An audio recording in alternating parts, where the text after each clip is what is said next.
Tonight, we're uncovering the hidden truth about House Velaryon. This is a topic with a lot to uncover, but I'll keep my narration calm so you can still drift off to sleep. Thank you to those of you who've been joining us consistently. If you're falling asleep with us tonight, let me know in the comments how many nights in a row you've been here. And if this is your first night, just comment night 1. Now back to the video. Long before the Targaryens made Dragonstone their refuge, another Valyrian family had already made a home on the dark waters of Blackwater Bay. The Velaryons came from Old Valyria, carrying the same pale hair and violet or indigo eyes that would later make the Targaryen dynasty so instantly recognizable. Yet where the Targaryens were dragon lords, House Velaryon belonged to the sea. They were not a house that commanded flame from the sky.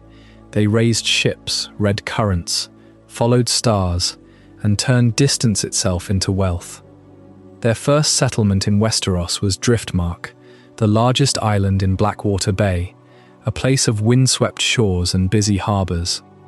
From there, Velaryon vessels could pass between the narrow sea, Dragonstone, and the growing ports of the western continent. Their ancient seat was the Driftwood Throne, an object said to have been given to the family by the Merling King after a pact with the earliest Velaryons. Whether the tale is history, sailor's fancy, or something between the two, it suited a house whose identity was shaped by salt water and old mysteries. The Lord of the Tides ruled from Driftmark, and from High Tide, the grand island stronghold that became a symbol of wealth almost beyond imagining. Their banner showed a silver seahorse on a field of sea green. It was a fitting image.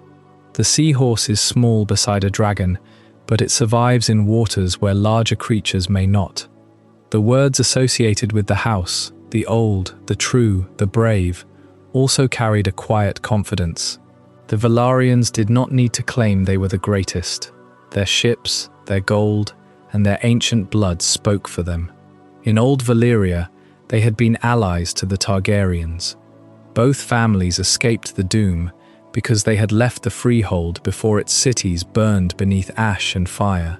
But the Velaryons had crossed the sea earlier, establishing their foothold in Westeros before Dragonstone became the final refuge of House Targaryen. That difference shaped everything that followed. The Targaryens arrived with dragons, the last terrifying weapons of a vanished empire. The Velaryons arrived with fleets. And while dragons could conquer castles, ships could carry armies, feed cities, bring wealth from distant ports, and hold together a kingdom divided by water. When Aegon Targaryen began his conquest, the Velaryon fleet was essential. Their ships bore soldiers across Blackwater Bay and helped secure the waters around the new king's first foothold. Daemon Velaryon became the first master of ships after aiding Aegon's cause, beginning a tradition that would last for generations. For almost 2 centuries, the Lords of the Tides served the Iron Throne as masters of its fleets with remarkable regularity. The alliance was more than political convenience. Blood joined the two houses again and again. Valyana Velaryon, mother of Aegon the Conqueror, and his sisters Visenya and Rhaenys, ensured that Velaryon blood flowed at the very heart of the Dragon dynasty.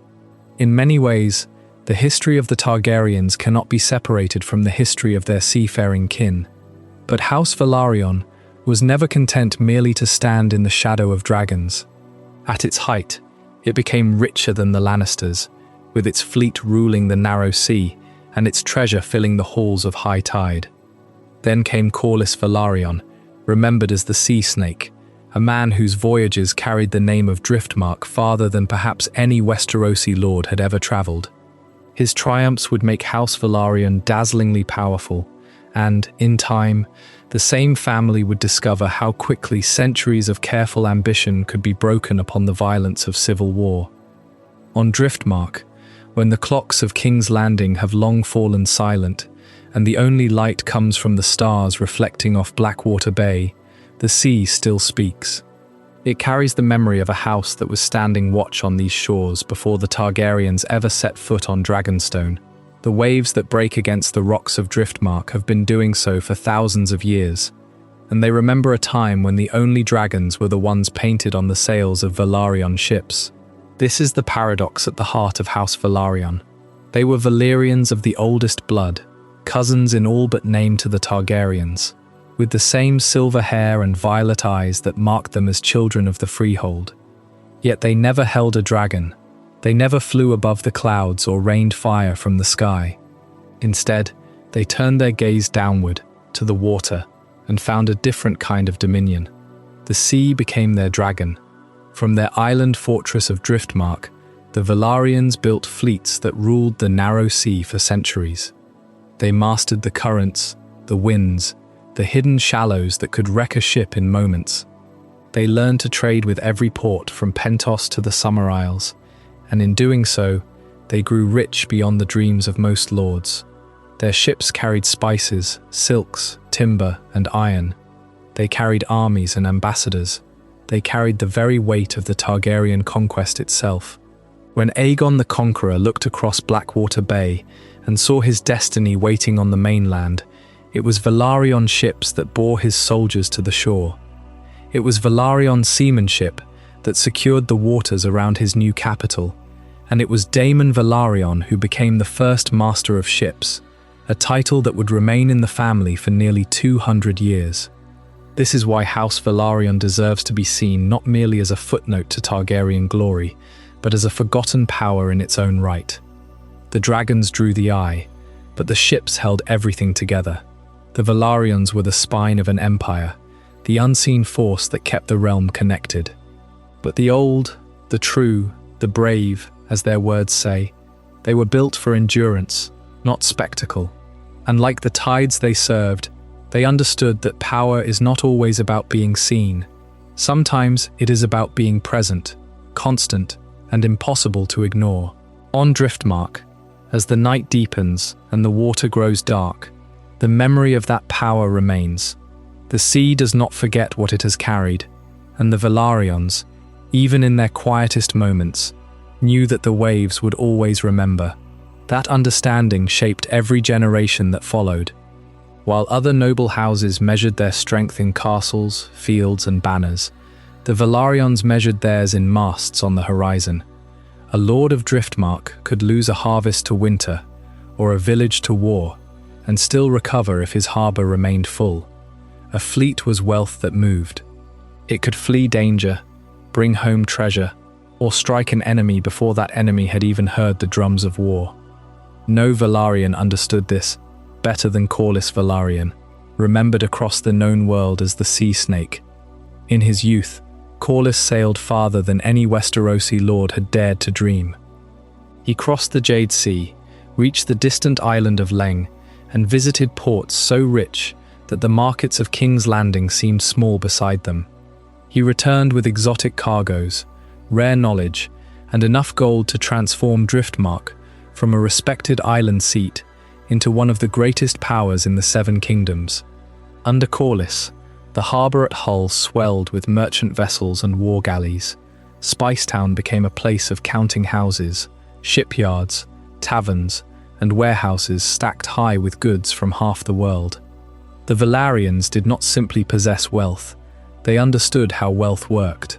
They knew that every voyage depended on sailors, carpenters, navigators, dockworkers, merchants, and guards.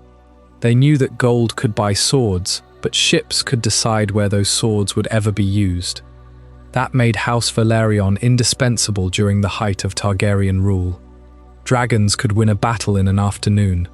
They could burn a castle, scatter an army, and leave a king kneeling in the ashes. But dragons could not patrol every coast.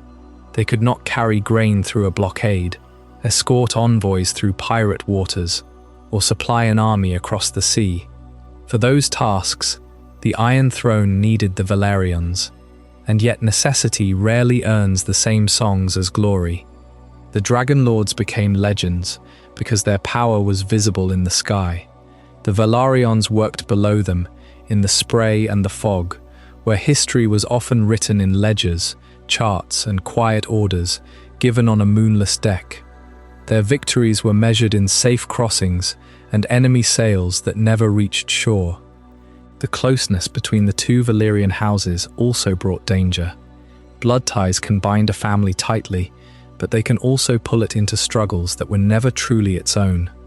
When the Targaryen dynasty began to fracture over succession, House Velaryon stood at the center of the storm. Corlys was not content to remain a servant of the crown.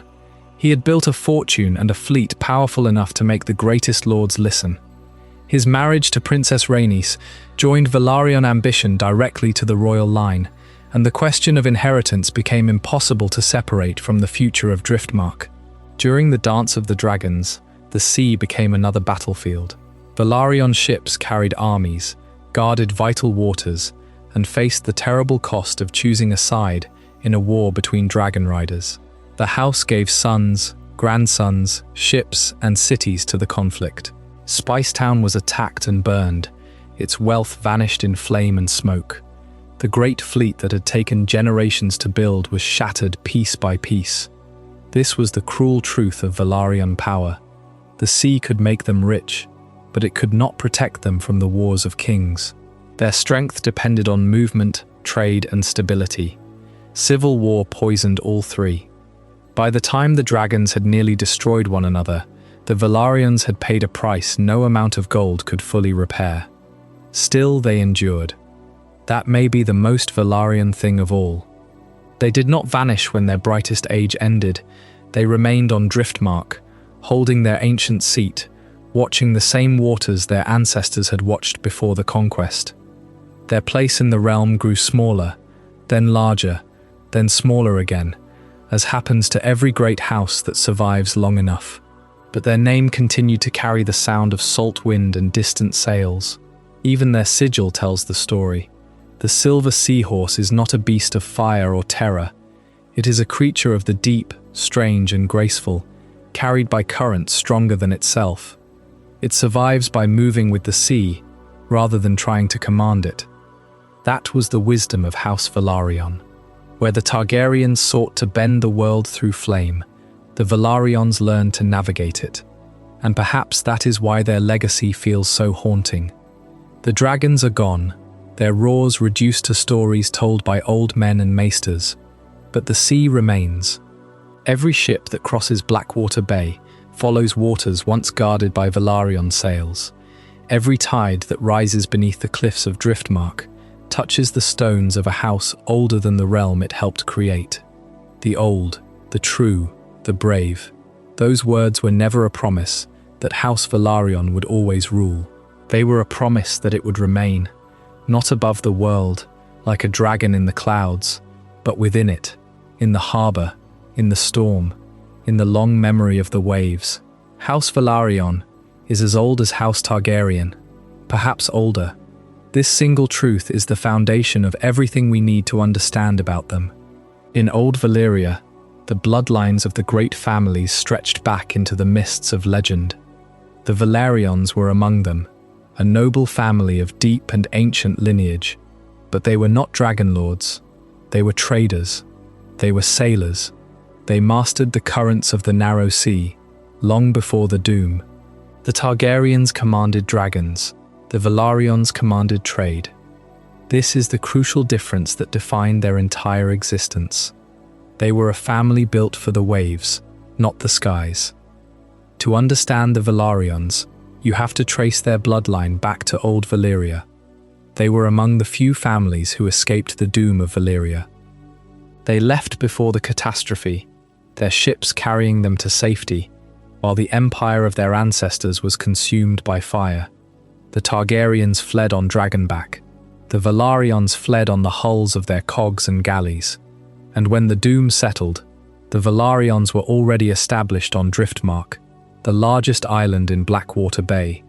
They had been there for centuries, serving as the vital trade link between the Freehold and the Seven Kingdoms. Their seat, the Driftwood Throne, was not forged from volcanic rock or steel. It was carved from a single massive piece of driftwood, said to be a gift from the Merling King himself, forged through an ancient pact. It is a throne of the sea, reflecting the soul of the house that sits upon it. Their words are the old, the true, the brave. Their heraldry is a silver seahorse on sea green. They are Valyrian, but they are Valyrian of the water. This identity, built for the waves rather than the skies, shaped their entire destiny. Their features betray their heritage. Like the Targaryens, they often display silver gold hair and purple eyes. But where the Targaryens carried this heritage, with the pride of dragon lords, the Velaryons wore it with the practicality of merchants. They were ancient allies. They married into the Targaryen line repeatedly. Valawayna Velaryon, the daughter of a Targaryen Velaryon marriage, wed Aegon Targaryen and gave birth to Visenya, Aegon the Conqueror, and Rhaenys. The Conqueror himself carried the blood of the Velaryons in his veins. This is how closely the two houses were bound. When Aegon the Conqueror launched his invasion of Westeros, it was Velaryon ships that transported his forces across Blackwater Bay. Without their navy, there would have been no landing, no conquest of the Riverlands, no siege of Harrenhal. The first master of ships on Aegon's small council was Daemon Velaryon. And for almost 2 centuries after the conquest, a Lord of the Tides would almost exclusively sit on that council. It became practically a hereditary position for House Velaryon. Their fleet was legendary. Corlys Velaryon, the sea snake, made his name with his legendary voyages, bringing back wealth from the far corners of the known world. At their peak, the Velaryons were richer than the Lannisters. They controlled the narrow sea for over a century. They were the Other Valyrians, the shadow that walked beside the dragon. Their power was immense, and it was built entirely without fire and blood. It was built on wood, sail, and trade. But the Dance of the Dragons brought their ruin. The Battle of the Gullet caused catastrophic damage to their fleet. Driftmark was sacked. Their naval supremacy was broken. Their decline began. By the time of the main series, they were a minor house, largely forgotten, their name barely spoken. The hidden truth about House Velaryon is this: they were the mirror of the Targaryens. They were equally ancient, equally ambitious, equally proud, but they chose the sea over the sky. And when the sky fell during the Dance of the Dragons, the sea became their grave. The Velaryons are a reminder that power can be earned without dragons, but it can also be lost without them. The sea is patient, but it never forgets, and it never forgives a weakness. The ambition of Corlys Velaryon, the sea snake himself, is a story that reshaped the history of the Iron Throne. A story of 9 voyages, and the wealth that would eventually build a throne of driftwood, and a war that would burn it all. Born to a younger branch of the family, Corlys understood that a great name alone was never enough. He went to sea as a boy and learned every danger the waters could offer. He sailed beyond the maps known to most Westerosi lords, reaching Karth, Yi, Leng, Ashai, and the distant ports of the Summer Sea. Each voyage brought back spices, silks, jade, rare woods, and stories that made him seem larger than life. But Corlys did not merely collect treasure. He turned knowledge into power. He found new routes, shortened old ones, and filled the coffers of Driftmark, until even the richest great houses had reason to envy him. His ships were not simply vessels. They were floating declarations that House Velaryon had become indispensable. His marriage to Princess Rhaenys Targaryen made that power impossible to ignore. Rhaenys had once been passed over for the Iron Throne, despite having a powerful claim. Together, she and Corlys formed one of the most formidable couples in the realm. He had the wealth of the sea, she had the blood of dragons. Their children were meant to unite 2 ancient Valyrian legacies and place House Velaryon closer to the crown than it had ever been before. That dream would define Corlys for the rest of his life, and it would help drag his house into the terrible conflict known as the Dance of the Dragons. The previous chapter traced the deep roots of the Velaryon bloodline in Old Valyria, a lineage of silver hair and purple eyes as ancient as the Dragon Lords themselves. But where the Targaryens placed their fate in the fire and blood of their mounts, the Velaryons found their power in a more patient and ultimately more reliable force, the sea. This single difference in focus shaped their destiny more profoundly than any family prophecy. It dictated their timing, their destination, and the very nature of their survival. For when the doom finally came for Valyria, shattering the very peninsula it was built upon and turning its great empire into ash, the Velaryons were not there. They abandoned the freehold long before the 14 fires erupted. Their departure was not a sudden flight. It was a deliberate, calculated withdrawal. While the rest of the freehold grew obsessed with darker blood magics and the politics of dragons, the Velaryons kept their eyes fixed on the horizon. Their survival was not tied to prophecy or dragon dreams, but to trade routes and distant ports. They had watched the cracks form in the foundation of the empire. They saw the growing reliance on sorceries that consumed the land itself.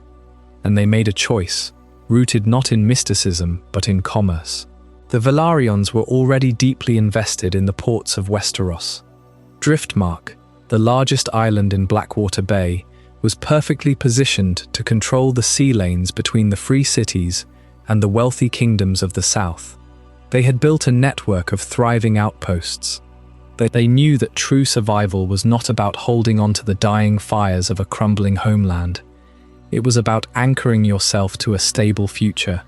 And the future, for a family of merchants and seafarers, lay not in the prophecies of a volcanic wasteland, but in the steady, predictable flow of goods and tariffs across a busy sea. And so the family reached Westeros before the Targaryens ever claimed Dragonstone.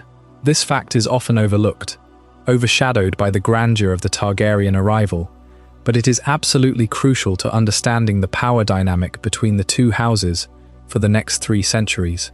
The Velaryons did not flee the doom on the back of a dragon. They arrived on the keels of their own ships, built from the stoutest timber and crewed by the finest sailors in the known world. Driftmark was not a desperate refuge. It was a strategic acquisition, a foothold perfectly placed to dominate the trade of the narrow sea. They claimed the island, raised their halls of grey stone, and built a fleet that would carry their name across every corner of the known world. Their seat of power, the ancient Driftwood Throne, was carved from the bones of a massive tree washed ashore, said to be a gift from the Merling King himself. It was an ancient, salt-worn seat of authority, standing on its island long before the Targaryens ever turned their gaze from Dragonstone toward the shores of Westeros. This early arrival gave the Velaryons a unique and powerful identity. They were clearly Valyrian, sharing the same silver hair and purple eyes as the Dragon Lords, yet they were of the sea. Their bloodlines became so deeply intertwined with the ruling house that it is difficult to separate them in the dawn of the dynasty. Valarina Velaryon, a daughter of the house whose mother was a Targaryen, wed Aegon Targaryen. She bore him 3 children, Visenya, Aegon the Conqueror, and Rhaenys. The Conqueror himself was half Velaryon. The sea ran through the very veins of the dragon's dynasty. Yet their initial foothold was entirely their own, established by shipwrights and merchants, not dragon lords. This subtly separated them from every other house in the 7 kingdoms. They were the oldest of the Valyrian transplants, the ones who chose the tide over the flame. Their unofficial words, passed down through generations, perfectly capture this identity: the old, the true, the brave. They were old because they were the first Valyrians to arrive on these shores. They were true because they remained steadfast in their loyalty to their adopted home and their founding cousins. And they were brave because, for centuries, they mastered a dangerous world without the overwhelming firepower their relatives hoarded. They ruled the seas, while the Targaryens ruled the skies. And for a very long time, the sea was a far more consistent and dependable source of power than any dragon. This early establishment created the foundation for their unique and interdependent bond with House Targaryen. When Aegon the Conqueror finally looked west from Dragonstone to unite the 7 kingdoms, he did not look to a dragon to carry his soldiers across the Blackwater Rush. He looked to his cousins on Driftmark. Daemon Velaryon commanded the Velaryon fleet that transported the Targaryen army. enabling the invasion that would forge a new kingdom. In gratitude, Daemon became Aegon's first master of ships on the small council, a position the family would treat as virtually hereditary for almost 200 years. The Valyrians filled the gap that no dragon could breach. They provided the supply lines, the trade connections, the transport. They were the logistical spine of the new dynasty. They were the house that left before the end, the house that built its legacy, not on prophecy, but on the hulls of ships and the breadth of its trade routes. For nearly a century after the conquest, Lords of the Tides served almost exclusively as the Targaryens' right hands at sea. They were the engine room of the dynasty, writing their history in salt and silver, rather than fire and blood. But this proximity to power, this success, built entirely on being indispensable, would eventually steer them into a dangerous storm. The ambition that filled their sails, embodied most powerfully in a later lord known as the Sea Snake, would one day bring them face to face with the very forces that destroy every dynasty. And when that storm finally broke over the realm, the fire of the dragons would consume the fleet that had carried them so high. The distinction between being the house that left before the end and the house that stayed until the fall would mean everything. Their survival was not tied to prophetic dreams or a premonition of the doom. It was tied to ships, to cargo, and to a very specific place. That place was Driftmark. Driftmark is the largest island in Blackwater Bay. It is a wind-swept place, shaped by salt and stone, where the sea is always present, always heard. If you stood on its shores, you would see the narrow sea stretching out on one side, and the coast of Westeros on the other. This position made it the gateway between the free cities, Dragonstone, and the future site of King's Landing. Everything that moved through Blackwater Bay had to pass within sight of Driftmark. From the outside, it might appear to be just another island, a rocky outpost in a vast sea. But this small island became one of the richest maritime strongholds in the entire history of Westeros. The Velaryons did not build their power on conquest or castles of fire-hardened stone. They built it on water. They built it on the ships that passed through their waters, paying tolls and tariffs in gold and silver. The island became the center of a commercial empire that stretched from the shores of Essos to the markets of the Seven Kingdoms. The heart of this power was not a single castle, but two. The ancient seat, Castle Driftmark, held the Driftwood Throne, a throne made of black oak and rope, woven together by the sea. "It is," said the Merlin King himself, gifted it to the first Velaryons, forging a pact that would bind the house to the tides forever. And then there was High Tide, the palace built by Corlys Velaryon, the Sea Snake, a monument to ambition and wealth, built on a smaller island just off the coast of Driftmark itself, connected by a bridge of stone. High Tide was not just a home, it was a statement. It said that the Velaryons did not just live on the sea, they commanded it. The wealth of Driftmark was not measured in mines like cast rock, but in the cargo holds of 1,000 ships. It was measured in the wood and tar of their shipyards, where the greatest fleet in the Seven Kingdoms was built and repaired. The Targaryens ruled from the sky, sitting astride dragons and looking down at the world. The Velaryons ruled from the shore. They controlled the approaches. They controlled the commerce. A king could conquer a city, but a Velaryon could decide if that city ever received a single loaf of bread or a single bolt of silk. For nearly 2 centuries, the Lords of the Tides served as masters of ships, a position that became almost hereditary. Driftmark was the reliable anchor of the Iron Throne's naval power. The Velaryon fleet ferried Aegon, the Conqueror's armies, across Blackwater Bay. It was the wooden wall that protected the realm from invasion. But every house built on the sea knows that the sea changes. The tides are never the same. The power of Driftmark was immense, but it was tied to the peace and stability of the realm. The dance of the dragons shattered that peace. The Velaryons were dragged into the civil war, and Driftmark suffered for it. The Battle of the Gullet, fought in the very waters that made them rich, saw their fleet decimated. The island itself was sacked. The great commercial empire of the sea snake began to crumble. High tide fell into ruin. Castle Driftmark remained, but the silver and the salt no longer flowed as freely as they once had. The fleet never fully recovered.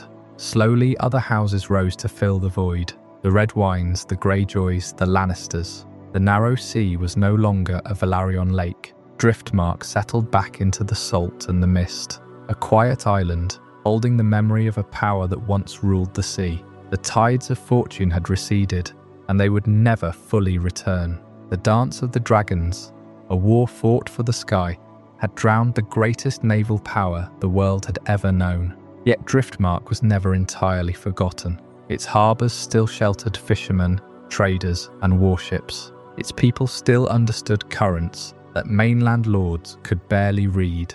The Velaryon name endured, even when its wealth and influence did not. In later generations, the house remained close to the throne, though no longer equal to it in splendour or strength. By the time of Robert Baratheon, Lord Montfort Velaryon ruled Driftmark. He answered the call of Stannis Baratheon during the War of the Five Kings, and died in the Battle of the Blackwater. His son, Monterys, inherited a diminished island and a legacy heavier than any crown. The old fleet was gone. High tide was a ruin, but the Driftwood Throne still stood, and the sea still surrounded it. Then there was Orain Waters, the bastard known as the Bastard of Driftmark. Like Corlys before him, Orain understood the value of ships. He rose quickly in King's Landing, winning the favour of Cersei Lannister and receiving command of the royal fleet. For a brief moment, it seemed that Velaryon blood might again shape the power of Blackwater Bay, but Orain was no loyal servant. When the time came, he took the new warships built with crown gold and vanished into the narrow sea. That act was not the restoration of Driftmark. It was something smaller, stranger, and perhaps more fitting, a reminder that the sea cannot truly be owned by kings. Fleets can be built, castles can be raised, and tariffs can fill vaults with silver. But storms come, wars come, ambitious men come, and all of them can carry wealth away beyond the horizon. The story of House Velaryon is the story of a family that survived the end of one world by mastering the roads of another. They escaped the doom because they had already looked outward, beyond Valyria, beyond dragons, and beyond the certainty of old power. Their greatest strength was never merely their blood. It was their ability to understand that the future belonged to those who could move with the tide. The Driftwood Throne is not a throne of conquest. It was not carved from a mountain, nor forged from the swords of fallen enemies. It is something far older and far stranger. The seat of the Lord of the Tides is built from the sea itself, ancient driftwood darkened by centuries of salt and tide, polished smooth by the hands of 100 lords of the tides who came before. To stand in its presence is to smell the deep ocean. To sit upon it is to claim a birthright rooted not in the soil of Westeros, but in the waters that surround it. And this unique throne carries a legend that defines the Velaryons as much as their silver hair and seahorse sigil. It is said that when the first Velaryons arrived on Driftmark, long before the doom of Valyria, they did not seek to conquer the island with steel. Instead, they looked to the sea. They made a pact with a power older than any kingdom, the Merling King, the mysterious lord of the deep waters. What the Velaryons offered in exchange is lost to time, hidden beneath layers of myth and silence. But what was given in return is known. The Merling King gifted them the Driftwood Throne, a seat of driftwood bound by his magic, a symbol that the sea itself had chosen them. In this legend, myth and history blur intentionally. The Velaryons are not simply a noble house that settled on an island. They are the old, the true, the brave. Their authority does not come from a king's decree or a dragon's fire. It comes from a covenant written in the waves. By placing the Driftwood Throne at the very centre of their identity, the house tied its entire legitimacy to the sea. Every Lord of the Tides who sat upon that throne was not just a feudal ruler, but a partner to the deep waters themselves. The throne is the soul of the house, but a soul cannot command the tides without a body, and the body of House Velaryon has always been its fleet. From the hall of the Driftwood Throne, the lords of the house looked out upon Blackwater Bay and saw not a barrier but a highway. The legend of the throne gave them the spiritual claim to the seas. The ships they built from the forests of Driftmark gave them the power to enforce it. The Velaryon fleet is the living extension of that ancient promise, carrying the Silver Seahorse to every corner of the known world and turning a house of Valyrian exiles into the undisputed masters of the narrow sea. Their mastery was never based on numbers alone. Other houses possessed ships, other ports welcomed merchants, but the Velaryons understood what the sea truly demanded. A fleet needed more than timber, sailcloth, and brave men. It needed captains who could read a changing sky, sailors who knew every hidden current, and harbours secure enough to shelter 100 vessels when storms came roaring out of the east. Driftmark provided all of this. Its shores faced the waters that mattered most, close to Dragonstone, close to King's Landing, and close to the narrow passage between Westeros and Essos. That position made House Velaryon rich, but it also made them essential. Before a royal army could cross a bay, before grain could reach a starving city, before a dragon lord could send word across the world, Velaryon ships could carry the burden. They escorted trade, transported soldiers, hunted pirates, and guarded the approaches to the Blackwater. Their wealth came not merely from what they owned, but from everything that had to pass beneath their watchful eyes. This is why the Seahorse was such a fitting sigil. A seahorse is not a creature of brute force. It does not rule the water through terror. It moves with patience and precision, surviving where larger creatures may fail. The Velaryons were much the same. Though they shared the blood and features of Old Valyria, they were never defined by dragons alone. Their strength was movement. Their power was connection. Where the Targaryens commanded the sky, the Velaryons commanded the roots beneath it. For centuries, the two houses stood close together, bound by ancestry, marriage, and necessity. Dragonstone could be a fortress, but even a fortress required food, sailors, craftsmen, and coin. A dragon could burn an enemy fleet, but it could not carry cargo across the narrow sea. The Targaryens may have been the face of Valyrian power in Westeros, but the Velaryons were often its hands. No Lord of the Tides embodied that truth more completely than Corlys Velaryon. Remembered across the world as the sea snake, his name became larger than the man himself, carried from dockside taverns to the courts of kings. Corlys did not inherit a great fortune and simply preserve it. He went out into the unknown waters and multiplied it. He sailed farther than almost any Westerosi lord of his age, reaching distant lands of spice, silk, ivory, jade, and gold. Each voyage of the sea snake returned with treasures that transformed Driftmark. His ships brought home rare goods from places most people in Westeros knew only through rumour. With this wealth, Corlys built halls, funded fleets, and raised House Velaryon to a level of splendour that rivaled even the greatest families in the realm. Driftmark became more than an island of fishermen and shipwrights. It became a centre of power, where the salt wind carried the scent of foreign perfumes, and the docks groaned beneath cargo from the farthest edges of the known world. Yet Corlys understood that wealth alone was fragile. Gold can be stolen, ships can sink, trade routes can close. To make House Velaryon truly secure, he needed something greater, a place at the heart of the realm's ruling dynasty. That ambition brought the Velaryons ever closer to the Iron Throne, and eventually into the storm that would tear the Targaryen family apart. During the reign of King Viserys, House Velaryon stood at the height of its power. Corlys was Lord of the Tides, master of the greatest fleet in Westeros, and one of the richest men alive. His wife, Princess Rhaenys Targaryen, was herself a figure of immense importance, a woman many believed had the stronger claim to rule after the death of King Jaehaerys. Their union joined sea power, wealth, dragon blood, and royal ambition in a single house. But greatness often attracts danger.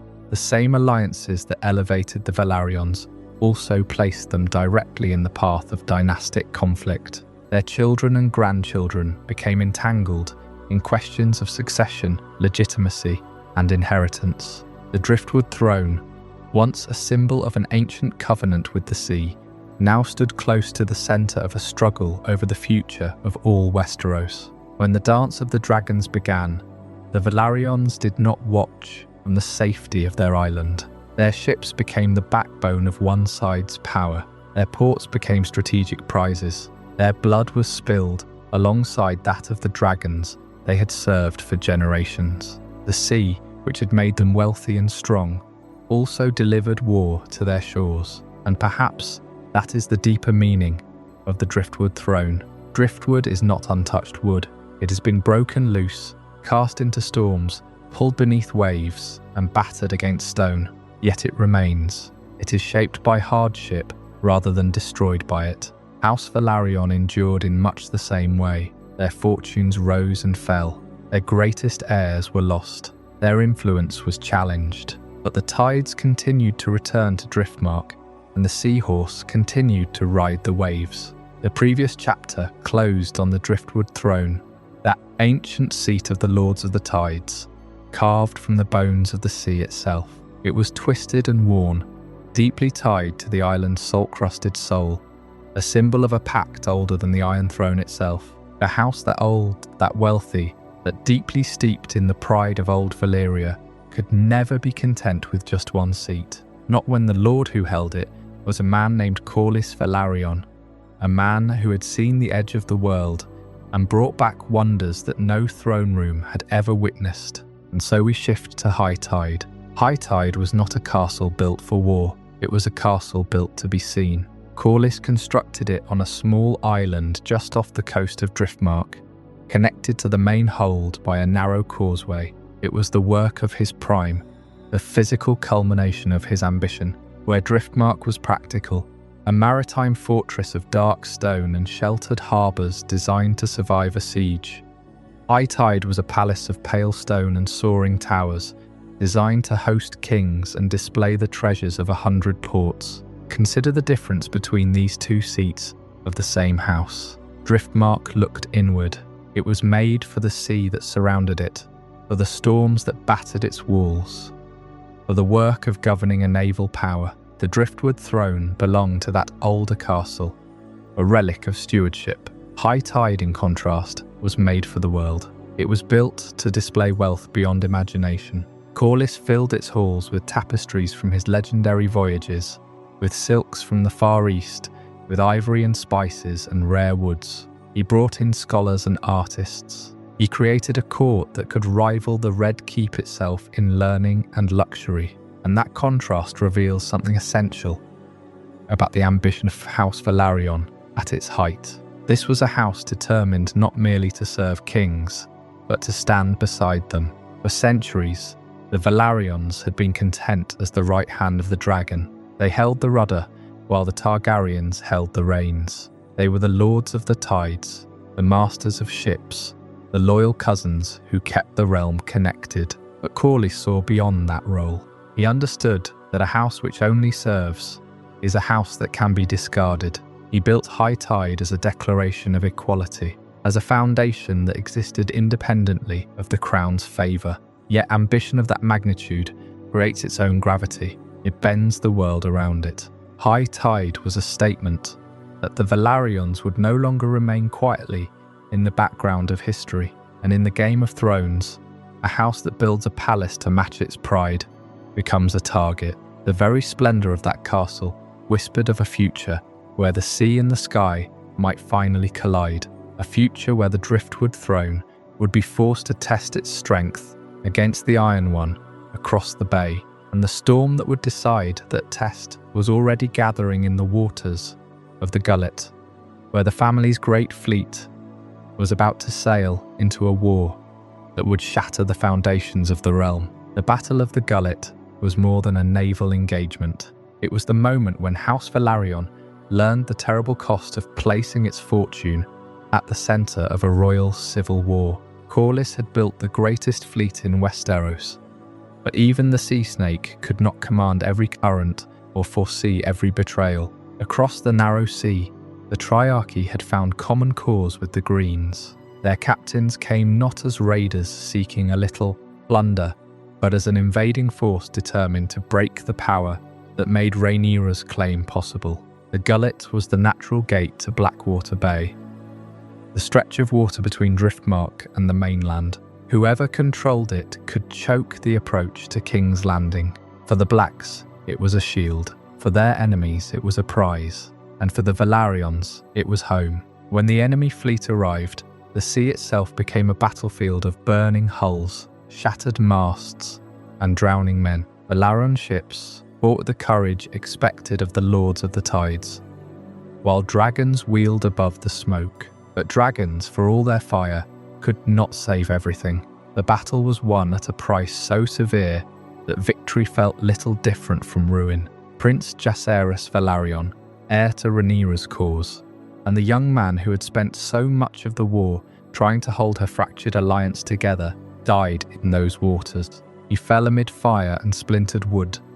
Another prince claimed by a war that devoured nearly every child it touched. His death was not only a blow to Rhaenyra, it cut directly into the heart of Driftmark, because Jacaerys carried Velaryon blood through his mother, and because his fate was bound to the hopes Corlys had placed in the Black cause. Worse still, the enemy reached the Velaryon lands. Spicetown, the prosperous port that had grown rich beneath the shadow of high tide, was put to the torch. Its warehouses burned, its docks burned, the homes of merchants, sailors, craftsmen, and servants burned. The wealth that had flowed through Corlys's hands from distant shores became smoke over the bay, and high tide itself did not escape.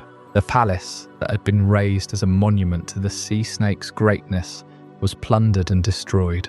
Its rare treasures, gathered over a lifetime of voyages, vanished into flame, into the holds of enemy ships or beneath the waves. Silks from far lands, carved ivory, strange maps, precious relics, and gifts from ports beyond the known world were lost in a single act of war. There is a particular cruelty in the fall of high tide. Driftmark had endured storms for generations. Its older castle was made to withstand harsh weather, hard men, and hard times. But high tide had been made to preserve a dream.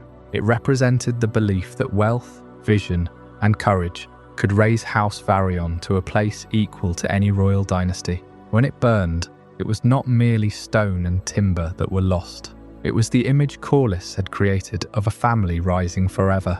The sea snake survived the war, but no man truly survives the destruction of everything he has spent his life building. High tide was never restored to its former glory. House Velaryon remained ancient, noble, and powerful, yet the height of its splendor had passed. The great palace became a reminder that the sea gives generously, but it takes without mercy. In the end, the Driftwood Throne endured where high tide did not. The old seat remained, weathered and humble beside the memory of a lost palace. Perhaps that was fitting. Driftwood survives because it bends with the waves. Iron survives because it is hard, but stone towers built upon pride can burn, no matter how brightly they once shone.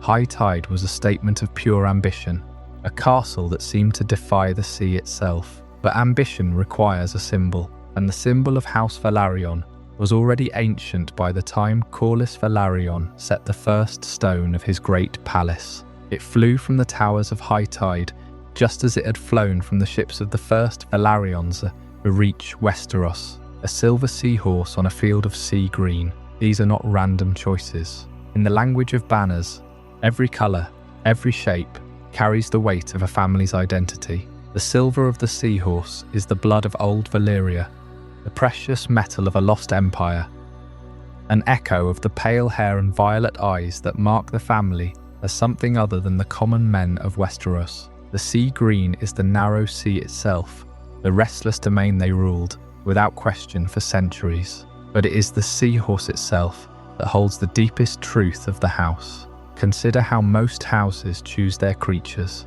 They select the apex predator, the lion that kills on the open plain, the wolf that hunts in the silence of the pack, the dragon that burns away everything beneath it. The Velaryons chose a creature of the deep, a fish that looks like a knight in armor.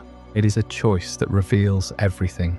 The seahorse moves through the water with an unhurried elegance, a dancer in the shadows of the current. It is elusive, often impossible to find among the reeds and the coral, a ghost until it wishes to be seen, and it is profoundly dangerous in its own waters. It does not battle the storm. It wraps its tail around the kelp and endures, waiting for the fury to pass. This is the character of the house. They do not lash out in anger. They surround. They wait. They outlast. The banner of House Velaryon is a promise to any enemy. To fight them on their terms, in their element, is to lose before the first blow is struck. The words of the house are equally carefully chosen. A motto that guides every Lord of the Tides, whoever sat the Driftwood Throne, the old, the true, the brave. 3 words that are not spoken lightly, for they must be earned by every generation. The old. This is a claim that carries weight. Few houses in Westeros can match. The Velaryons are older than the Targaryens in this land. Their roots sink deep into the soil of the Valyrian freehold, a civilization so powerful it has passed into legend. They carry the memory of a world that turned stone into sorcery. To be the old is to be the foundation upon which everything else is built. The true. This is perhaps the most difficult word of the 3. It implies a loyalty so deep it becomes almost invisible, a faithfulness that is taken for granted. For centuries, the Velaryons were the truest servants of the Iron Throne. They provided the ships, the sailors, the masters of the tides. They stood in the shadow of the dragon and asked for little in return but the right to sail. Their truth was the bedrock of the Targaryen dynasty. Constant presence that kept the realm connected, and the brave. This is where the quiet loyalty explodes into action. The bravery of the Velaryons is not the frantic charge of the battlefield. It is the cold, steady bravery of a captain refusing to abandon his ship. It is the bravery of sailing into a hurricane. It's the bravery of navigating the grey wastes where the world falls off the map. It is the bravery of Corlys Velaryon, taking his ships where no man had gone before, and returning with tales of wonders that sounded like madness to those who stayed at home. The Silver Seahorse holds all of this together in a single coherent image. The armour of the Seahorse is the old, the ancient protection of Valyrian custom that has guarded the family for millennia. The Seahorse mates for life, returning to the same partner season after season, a perfect symbol of the true, and it drifts alone into the blackest depths of the ocean, seeking what has never been seen before, the brave. When you look at the banner of House Velaryon, you are not just looking at a fish on a field of cloth. You are looking at a map of their soul, a record of their deepest values, written in silver and green. It was this soul, this specific combination of ancient endurance and restless bravery, that created the greatest figure in the family's history. A man who looked at the Silver Seahorse on his banner and decided that the symbol was no longer enough. He had to become it, a Lord of the Tides, who took that graceful, elusive, dangerous creature and drove it across the edge of every known map, stretching the boundaries of the world until they broke beneath his ambition. That man was Corlys Velaryon, remembered across the world as the Sea Snake. Before he became the richest lord in the 7 kingdoms, before his name was spoken beside kings and dragons, he was simply a boy of Driftmark who heard the call of the horizon. Where other men saw the sea as a border, Corlys saw an open door. The Silver Seahorse on their banners marked them unmistakably as a house of the sea, graceful and dangerous in its own element. But if you'd seen a Velaryon standing before you in the flesh, in the great hall of high tide, or on the shores of Driftmark, the first thing you would have noticed had nothing to do with their banners. It would have been their face. The pale silver gold hair, the fair skin that seemed untouched by the harsh sun of the narrow sea, and the eyes of violet or deep indigo. They looked like Targaryens. And in the world of Westeros, that appearance was a declaration of lineage more powerful than any coat of arms. The silver hair and the exotic eye colour shared by the 2 houses were not common anywhere in the known world. Most of the great houses of the 7 kingdoms favoured brown or black hair with eyes of blue or grey. The Valyrian features were a specific genetic marker of a civilization that had turned to ash nearly 400 years earlier. For the Velaryons to possess them so prominently across so many generations was a testament to how carefully they had guarded their bloodline. They did not merely resemble distant cousins of the Dragon Lords. They looked like family. They looked like the blood of the freehold itself.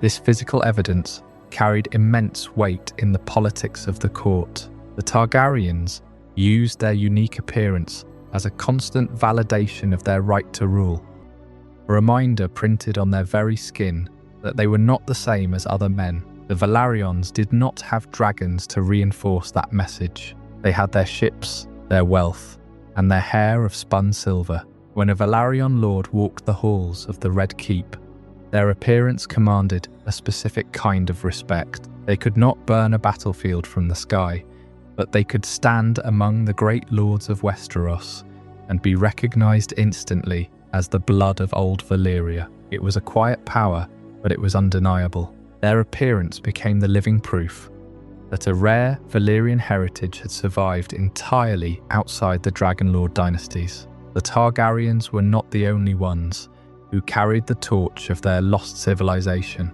The Velaryons were proof that the blood of the freehold had found a second home in the air of the Blackwater Bay. The Celtigars of Claw Isle sometimes showed traces of Valyrian ancestry, but rarely with the same consistency or purity. The Velaryons were unique. They were the only major house in Westeros, aside from the Targaryens themselves, to maintain the classically pure Valyrian features across centuries of exile. This shared physical identity made them uniquely suited for the most intimate alliance imaginable. A Velaryon was not just a noble of the Crownlands. A Velaryon was Valyrian, and in a realm where the Targaryens practiced incest to keep their dragon riding blood strong.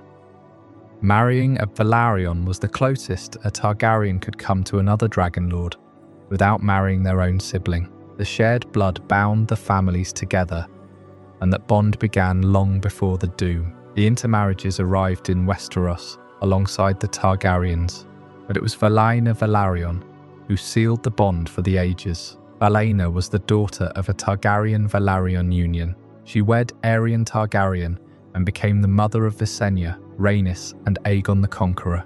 Aegon, the very man who forged the Seven Kingdoms into a single realm, was half Velaryon. His blood was their blood.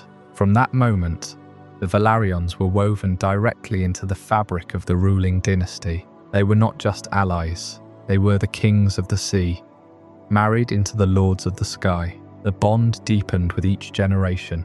Lord Daemon Velaryon became Aegon the Conqueror's first master of ships, a position that became almost hereditary for the House of Driftmark. Velaryons became the unofficial naval arm of the Iron Throne, but it was the marital links that truly sealed the alliance. Over the centuries, the two families married so frequently that by the time of the Dance of the Dragons, the Velaryons were more than loyal bannermen. They were uncles, cousins, and grandfathers to the kings of the realm. They were blood.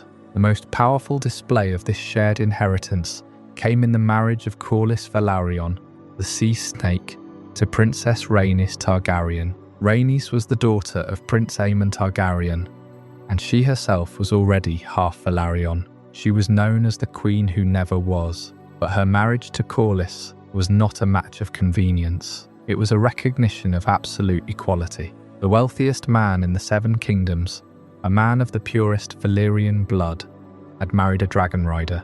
Their children, Laenor and Laena, were the living embodiment of the two families united. They had the silver hair and the blood of the dragon, but they carried the name Velaryon. They were proof that the blood of Old Valyria was a river, not a single stream. It flowed through two houses, making them almost indistinguishable. This binding had profound consequences. Because the Velaryons were so closely tied by blood, the succession crises of the Targaryens were always succession crises of the Velaryons. When King Jaehaerys I had to choose his heir, the Velaryon claim through Rhaenys was serious enough to challenge the patriarchal line of Viserys. The shared blood created a shared destiny. When the Targaryens made enemies, the Velaryon fleet was there. When the Velaryons built their legendary wealth, the Targaryens benefited from the trade and the loans. It was a symbiotic relationship, written into the very code of their shared Valyrian genome. But this closeness also demanded a price. When the Targaryens tore themselves apart in the Dance of the Dragons, the Velaryons could not stand aside. The blood demanded a choice. Corlys Velaryon chose the line of his wife, Rhaenys. The Velaryon fleet fought for the Blacks, and the cost was catastrophic. The Battle of the Gullet brought fire and iron to the waters of Driftmark. The blood that had united the two houses now stained the narrow sea. The sacking of Driftmark and the loss of so many ships marked the beginning of a long decline.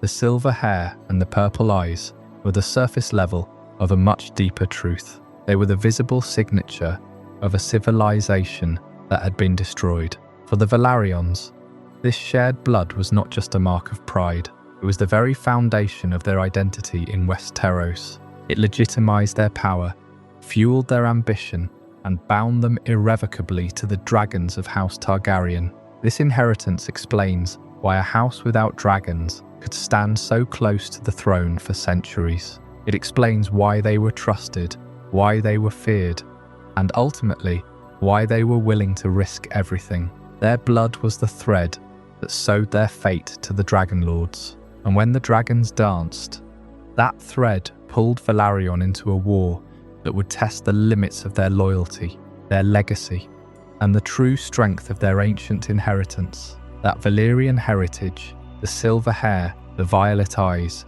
it was the most visible thread connecting the Velaryons to the Targaryens, a sign of their shared ancestry. But the bond between these two houses was never simply a matter of shared blood.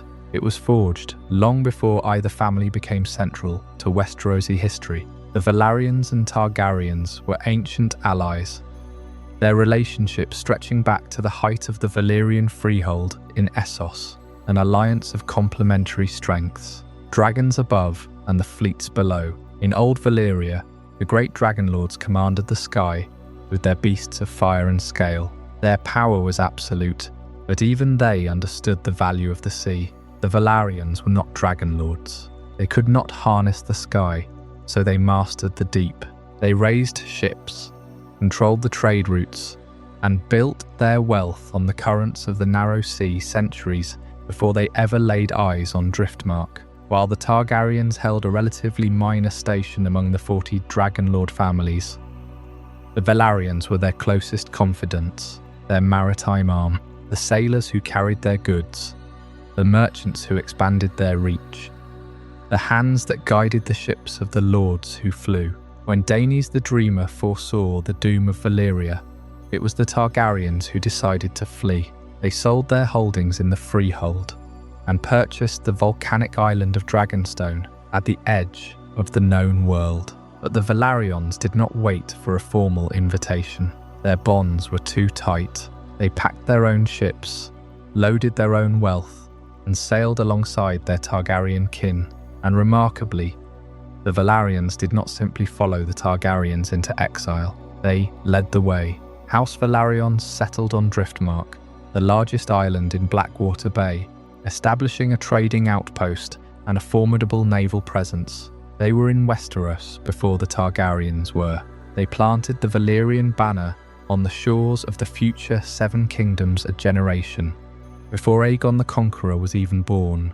This timing is crucial. The Velaryons did not arrive as conquerors, but as settlers and traders. They blended into the local politics of the narrow sea, familiarizing themselves with the currents, the trade winds, and the shifting loyalties of the island lords. By the time the Targaryens raised their dragons over Dragonstone, the Velaryons were already established, already formidable, already a power in the region. They had laid the groundwork for what was to come. The relationship then was an alliance of clear necessity. The Targaryens had dragons, the Velaryons had ships. The Targaryens could command the sky, but they could not project power across the Blackwater Bay or the narrow sea without the Velaryon fleet. The seed was planted for a dynasty that could not conquer a continent, without both fire and salt water. This was not a relationship of subjects and masters, but of partners.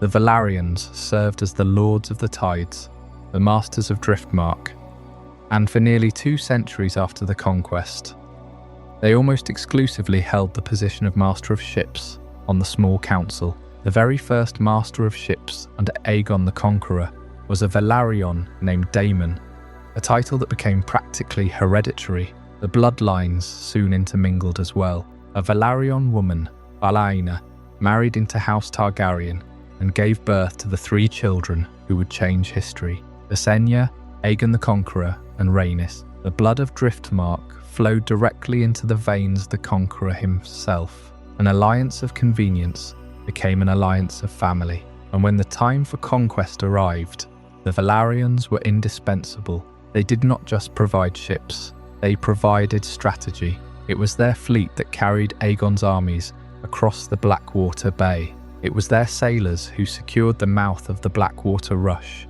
allowing the Targaryen forces to land undetected and march directly onto the future site of King's Landing, while the world watched the sky in terror.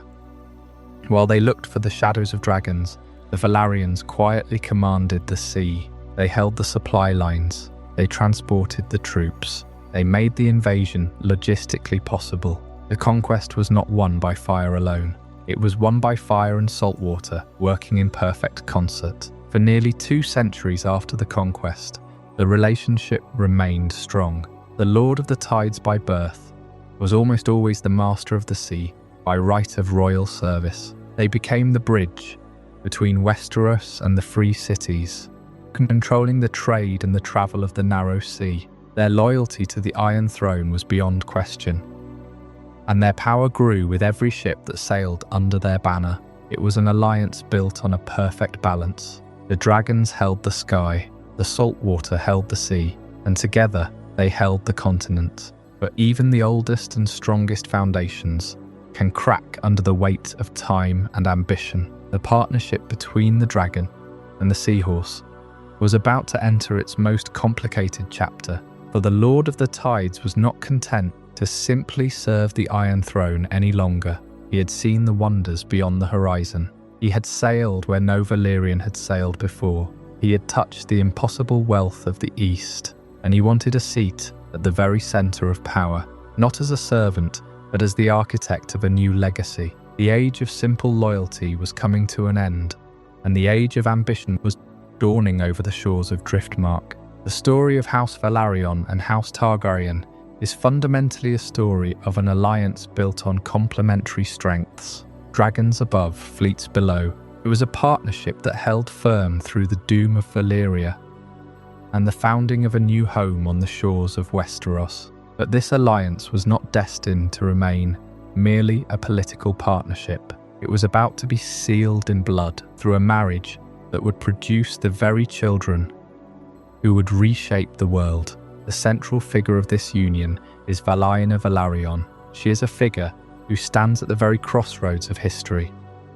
A woman whose name may not echo through the ages like her sons and daughters, but whose bloodline and marriage were the absolute foundation of everything that followed. Valaina Velaryon was uniquely positioned in the Valyrian diaspora of Westeros. Her father was a Velaryon, a Lord of the Tides who commanded the fleets of Driftmark. Her mother was a Targaryen, a princess of Dragonstone.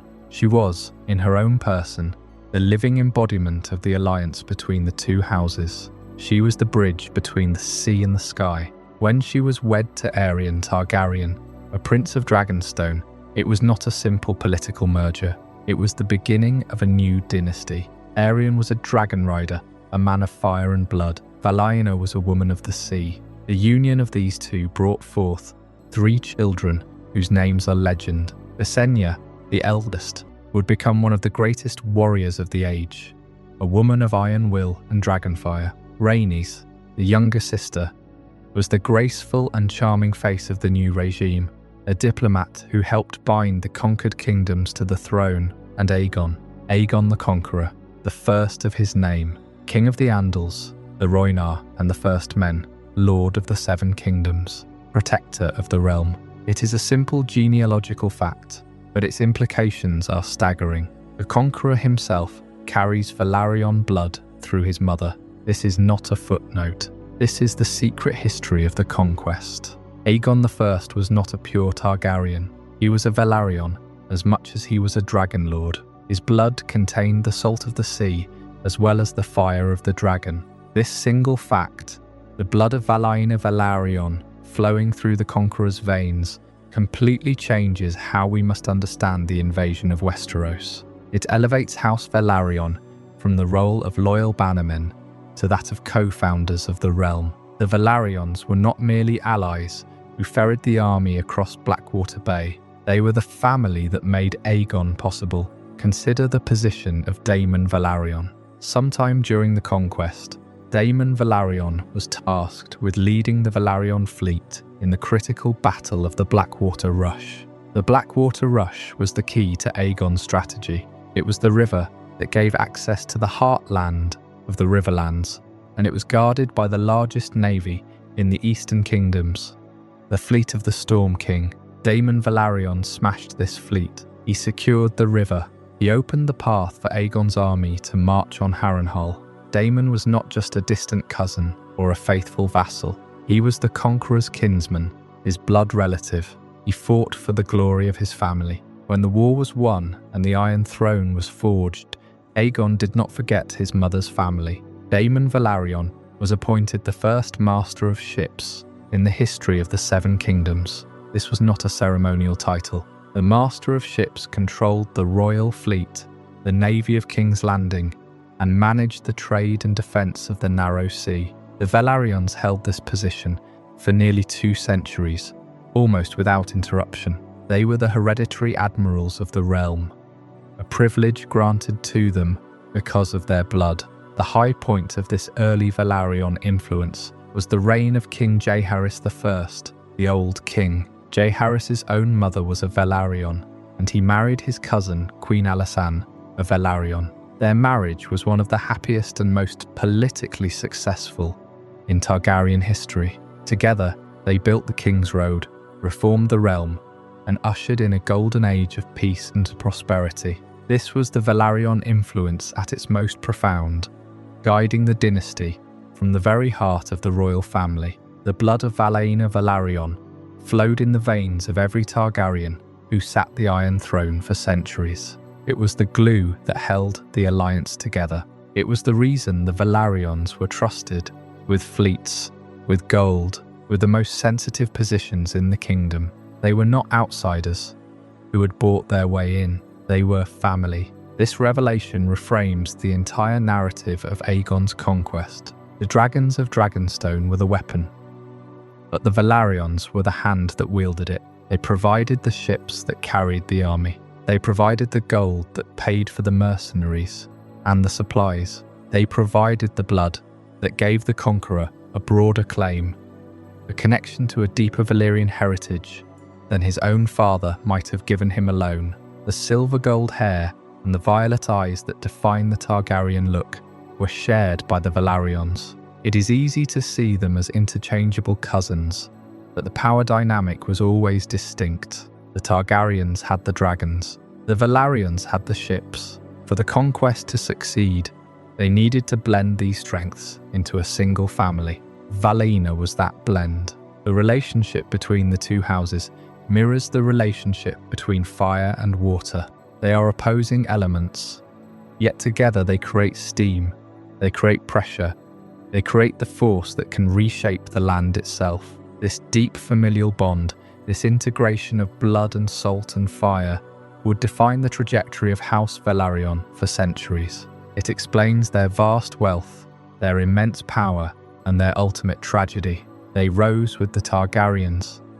Because they were part of the Targaryen story from the very beginning, they were not just an ally, they were the other half of the founding family. It is no accident that the blood of House Velaryon flows through the veins of the conqueror himself. Valyna Velaryon gave Aegon his drive, his lineage, and perhaps most importantly, his connection to the sea. When Aegon the Conqueror looked upon Westeros from the heights of Dragonstone, he saw a continent divided, ripe for the taking. But ambition alone does not move armies, and armies require ships. The Conqueror had dragons. He had 3 of the greatest beasts the world had ever seen. But a dragon is a weapon, not a vessel. It cannot carry an army. It cannot carry horses, or provisions, or the siege equipment needed to hold what fire has broken. The sea was a barrier that no dragon could cross on its own. For Aegon to turn his ambition into a kingdom, he needed a fleet. He needed House Velaryon, and so the ships of House Velaryon gathered. The Lord of the Tides called in every cog, every galley, every fishing boat that could hold a soldier. The harbour at Driftmark became a forest of masts. War horses, their eyes white with fear, were led down narrow gangplanks into the dark holds. Spears and shields were stacked in the thousands. Smiths and engineers took their places beside knights and archers, and on the deck of the flagship, standing in the salt spray, the Lord of the Tides stood beside the Conqueror himself. This crossing was a leap of faith. If the fleet was caught by a storm, or intercepted by the Arryn galleys from Gulltown, the entire enterprise could be over. An army drowned is an army defeated, but the Velaryon pilots knew every current, every sandbar, every secret cove of Blackwater Bay. They moved under the cover of night and fog, slipping past the watchtowers of the mainland, without a single ship being challenged. And so Velaryon ships transported Aegon's forces through Blackwater Bay and toward destiny. They carried the future of the 7 kingdoms in their holds. And when the shores of Westeros finally rose out of the mist, it was not the screech of a dragon that announced the arrival of the Conqueror. It was the splash of oars and the creak of hulls. The Targaryens had the fire, the Velaryons had the tide. While the fleet crossed, the dragons circled overhead. Visenya sat astride Vagar, her eyes scanning the horizon for threats. Rhaenys flew Meraxes low over the waves, her laughter carried away by the wind. The sisters were the eyes of the fleet. If any force attempted to intercept them, the dragons would burn it from the sky. It was a perfect partnership. The dragons cleared the path. The ships carried the army through it. This is where the true shape of the conquest is revealed. It began not only with dragonfire and the roar of Velaryon above the field of fire. It began here, with an armada sailing under the Seahorse banner. The battlefield was not just the smoking ruins of Harrenhal. It was this silent, deliberate movement of power across the water. The Targaryens provided the spectacle. The Velaryons provided the substance. The first castle to fall was not burned. It surrendered at the mere sight of the armada. The lord of that castle, a petty river lord whose name has been lost to the histories, saw the Seahorse banner alongside the 3-headed dragon and knew that the world had changed. He opened his gates without a fight. This was the power of the united Valyrian houses. The Targaryens brought the fire, the Velaryons brought the fleet. Together, they brought a kingdom to its knees. Without the Velaryon fleet, Aegon's army would have been stranded on Dragonstone, impotent and irrelevant. The entire invasion was made possible by the Seahorse. It is a profound irony that the house without dragons made the dragon conquest possible. The dragons were the hammer, the fleet was the anvil. This moment, the crossing of Blackwater Bay, defines the character of House Velaryon. They are not the kings. They are the kingmakers. They are the ones who provide the means for great deeds. Their loyalty is not based on fear of dragons, because they are Valyrian themselves. Their loyalty is based on shared ambition, shared blood, and a shared understanding of power. Where the Targaryens ruled the skies, the Velaryons ruled the tides. And a kingdom is not built on air. It is built on the solid ground that ships bring you to. And when the landing was made, when the beachhead was secured, Aegon did not forget who had made his kingdom possible. Daemon Velaryon was named the first master of ships on the king's small council. It was the highest honour a house without dragons could receive. It was a position that House Velaryon would come to treat almost as a birthright. For nearly 2 centuries, the Lord of the Tides would sit beside the Iron Throne, whispering advice on the currents of the narrow sea, the politics of the free cities, and the wind patterns that would decide the fate of fleets. The crossing of Blackwater Bay was the moment the dynasty was born. It was the moment the Valyrian twins, one of the sky and one of the sea, committed their shared strength to the conquest of a continent. The Velaryons had become the bridge between worlds, the masters of the tide that carried the dragons to their throne. Before we dive deeper into this incredible journey, I'm curious, where in the world are you watching this from? Drop a comment below and let our global community know. And if you're finding this as mind-blowing as I am, hit that like button to help more people discover this story. The crossing was complete. The army of the Conqueror had set foot on the soil of Westeros, and the Blackwater Bay lapped at the shores where a new city would soon rise. But victory was not yet claimed. The river itself, the Blackwater Rush, was the artery of the eastern coast, and securing it was essential to Aegon's conquest. It fell to one man to hold that water, to keep the throat of the realm open for the Targaryen advance. That man was Daemon Velaryon. Daemon Velaryon was the Lord of the Tides, the head of House Velaryon in this early era. He had not crossed the bay merely as a transport captain. He commanded the swords and sails that would pacify the region. With his fleet, he helped Aegon secure the Blackwater Rush in the earliest days of the new realm. He set up blockades. He ferried troops to choke points. He ensured that no army from the Reach or the Stormlands could cross the river to threaten the Targaryen encampment. The dragon secured the sky. Daemon Velaryon secured the sea and the river. Aegon the Conqueror was not a king who forgot his debts. When the first stones of the Aegon fort were laid, when the first court was established to govern this new sprawling kingdom, Aegon knew that the realm needed a master for its ships. The seas were not something that could be ruled by dragon alone. They required constant vigilance, a steady hand, and a fleet that answered to the crown. So Aegon looked to the man who had made the invasion possible. He looked to the man whose ships had crossed the Blackwater, who had secured the rush, whose loyalty had never wavered. Daemon Velaryon was summoned, and he became the first master of ships under Aegon I. It was not just a reward, it was a strategic necessity. The Velaryons understood the sea. They understood trade, weather, and war upon the water. They were the only house in the nascent Seven Kingdoms that could match the naval power that might oppose the Iron Throne. This appointment, however, was not an isolated event. It was the beginning of a tradition. A royal office becomes in practice a Velaryon inheritance for nearly 2 centuries. The Master of Ships was almost always a Velaryon. The Lord of the Tides held the position generation after generation. It was not strictly hereditary by law, but it was hereditary in fact. No other family could claim the same expertise, the same loyalty, or the same fleet. Why did this arrangement last so long? The answer lies in the unique nature of House Velaryon. They were Valyrian, but their power was not bound to the unpredictable nature of dragons. It was bound to wood, sail, and iron. They built ships. They trained sailors. They accumulated wealth through trade. The Master of Ships controlled the royal fleet, yes, but he also controlled the trade routes. He knew which ships were coming and going. He set the tariffs. He knew the winds of the narrow sea better than anyone in the king's court. For nearly 200 years, the position provided the Velaryons with a permanent seat at the table of power. It kept them close to the Iron Throne, allowing their influence to rival their far wealthier neighbours, the Lannisters of the Rock. It allowed them to build the war chest that would one day fund the voyages of the Sea Snake.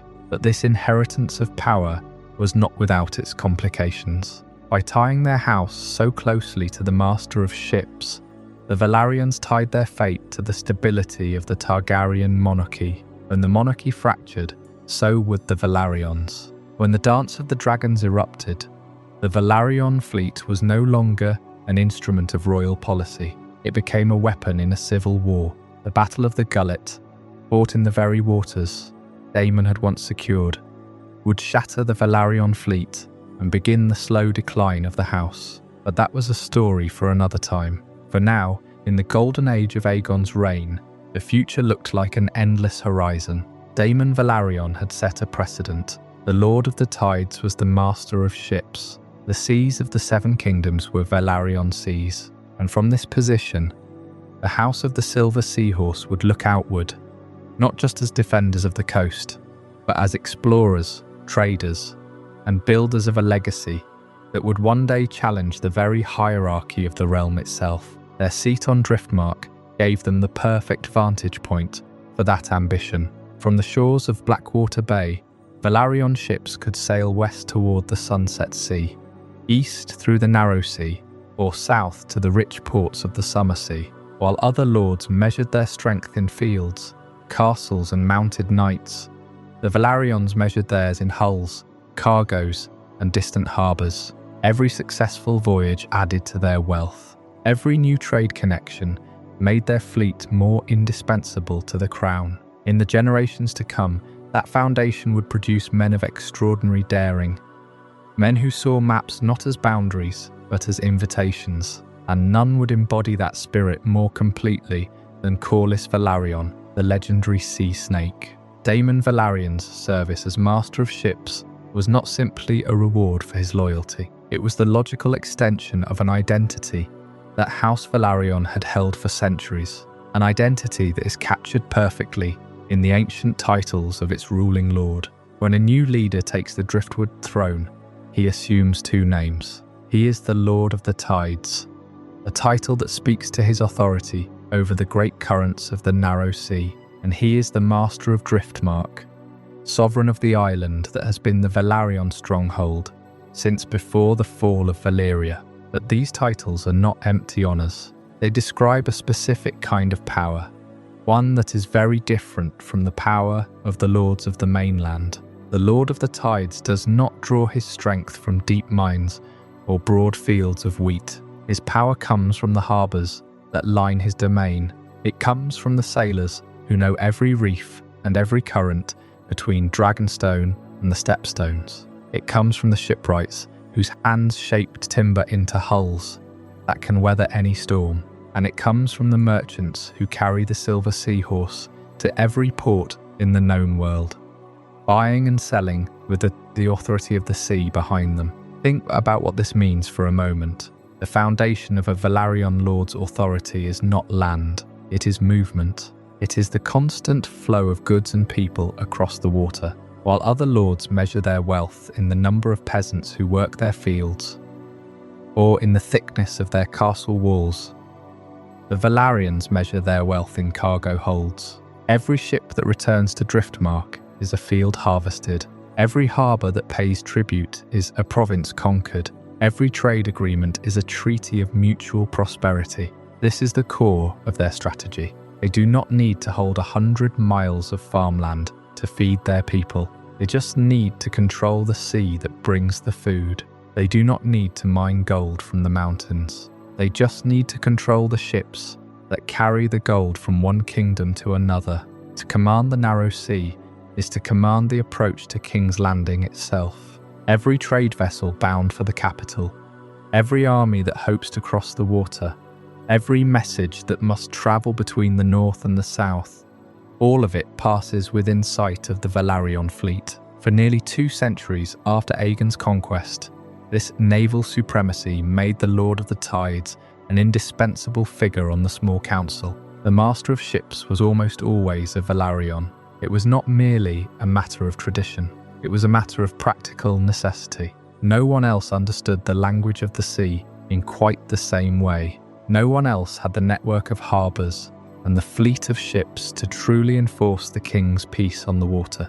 This tradition of naval excellence is perhaps most famous in the person of Corlys Velaryon, the sea snake. His voyages east to lands never before seen by Westerosi eyes brought back not just exotic goods, but a fortune that eclipsed even the richest lords of the Reach or the Westerlands. His success was built on the foundation laid by his ancestors: the ports, the shipyards, the knowledge of the currents, the loyalty of the sailors. All of it was inherited, and all of it was improved upon. Corlys understood something fundamental about his house's legacy. The Velaryons did not simply own ships. They owned the routes. They owned the knowledge. They were the brokers of the sea itself. They did not need dragons to command respect. They had the tides. To be the Lord of the Tides is to understand that the sea is both a highway and a wall. It grants access to the entire continent, but it also isolates the Lord on his island. This dual nature of their power shapes the Velaryon character. They are traders, not conquerors. They are brokers, not rulers of vast territories. Their legacy is written in salt and silver, in the creak of rigging and the smell of the harbour. The Driftwood Throne itself is a symbol of this. According to legend, it was not made by any human hand. It was a gift from the Merlin King, a ruler of the deep, after his people forged a pact with the ancient Velaryons. Whether the story is true or not does not matter. What matters is that they've always seen themselves as belonging to the sea. Their heraldry depicts a silver seahorse on a sea-green field. It is not a dragon. It is not a lion. It is a creature of the water, graceful and powerful, but bound to the depths rather than the heights. This is the identity of the Lords of the Tides. They are the counterparts to the Targaryens. The sea beneath the sky, the fleet beneath the wings. When Daemon Velaryon first took the title of Master of Ships, he was not just accepting a position on the small council. He was formalizing a relationship that had existed for centuries. The crown of the conqueror needed the sea to survive, and the sea was controlled by Driftmark.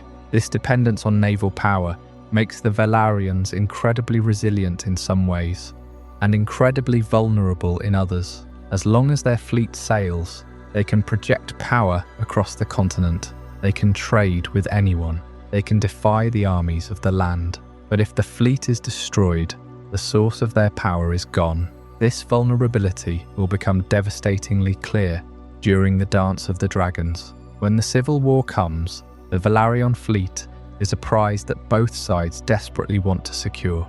And when it is broken at the Battle of the Gullet, the decline of the house begins. But in these early centuries, that decline is still far in the future. The Lord of the Tides is at the height of his power. His harbours are full of ships. His coffers are full of gold, and his influence is woven into the very fabric of the Iron Throne. The titles of Lord of the Tides and Master of Driftmark are not just names. They are a promise that the sea will always have a voice at the table, a promise that the strength of a house is not always measured in the number of soldiers it can field, or the size of the castle it can hold. Sometimes, power is measured in the depth of a harbour and the speed of a ship. The Velaryons understood this better than any other house in Westeros. They built their legacy not on the land, but on the water, and for a long time, it made them the richest and most powerful house in the realm. While the great lords of the mainland looked to their fields and their castles, the Lord of the Tides looked to the horizon.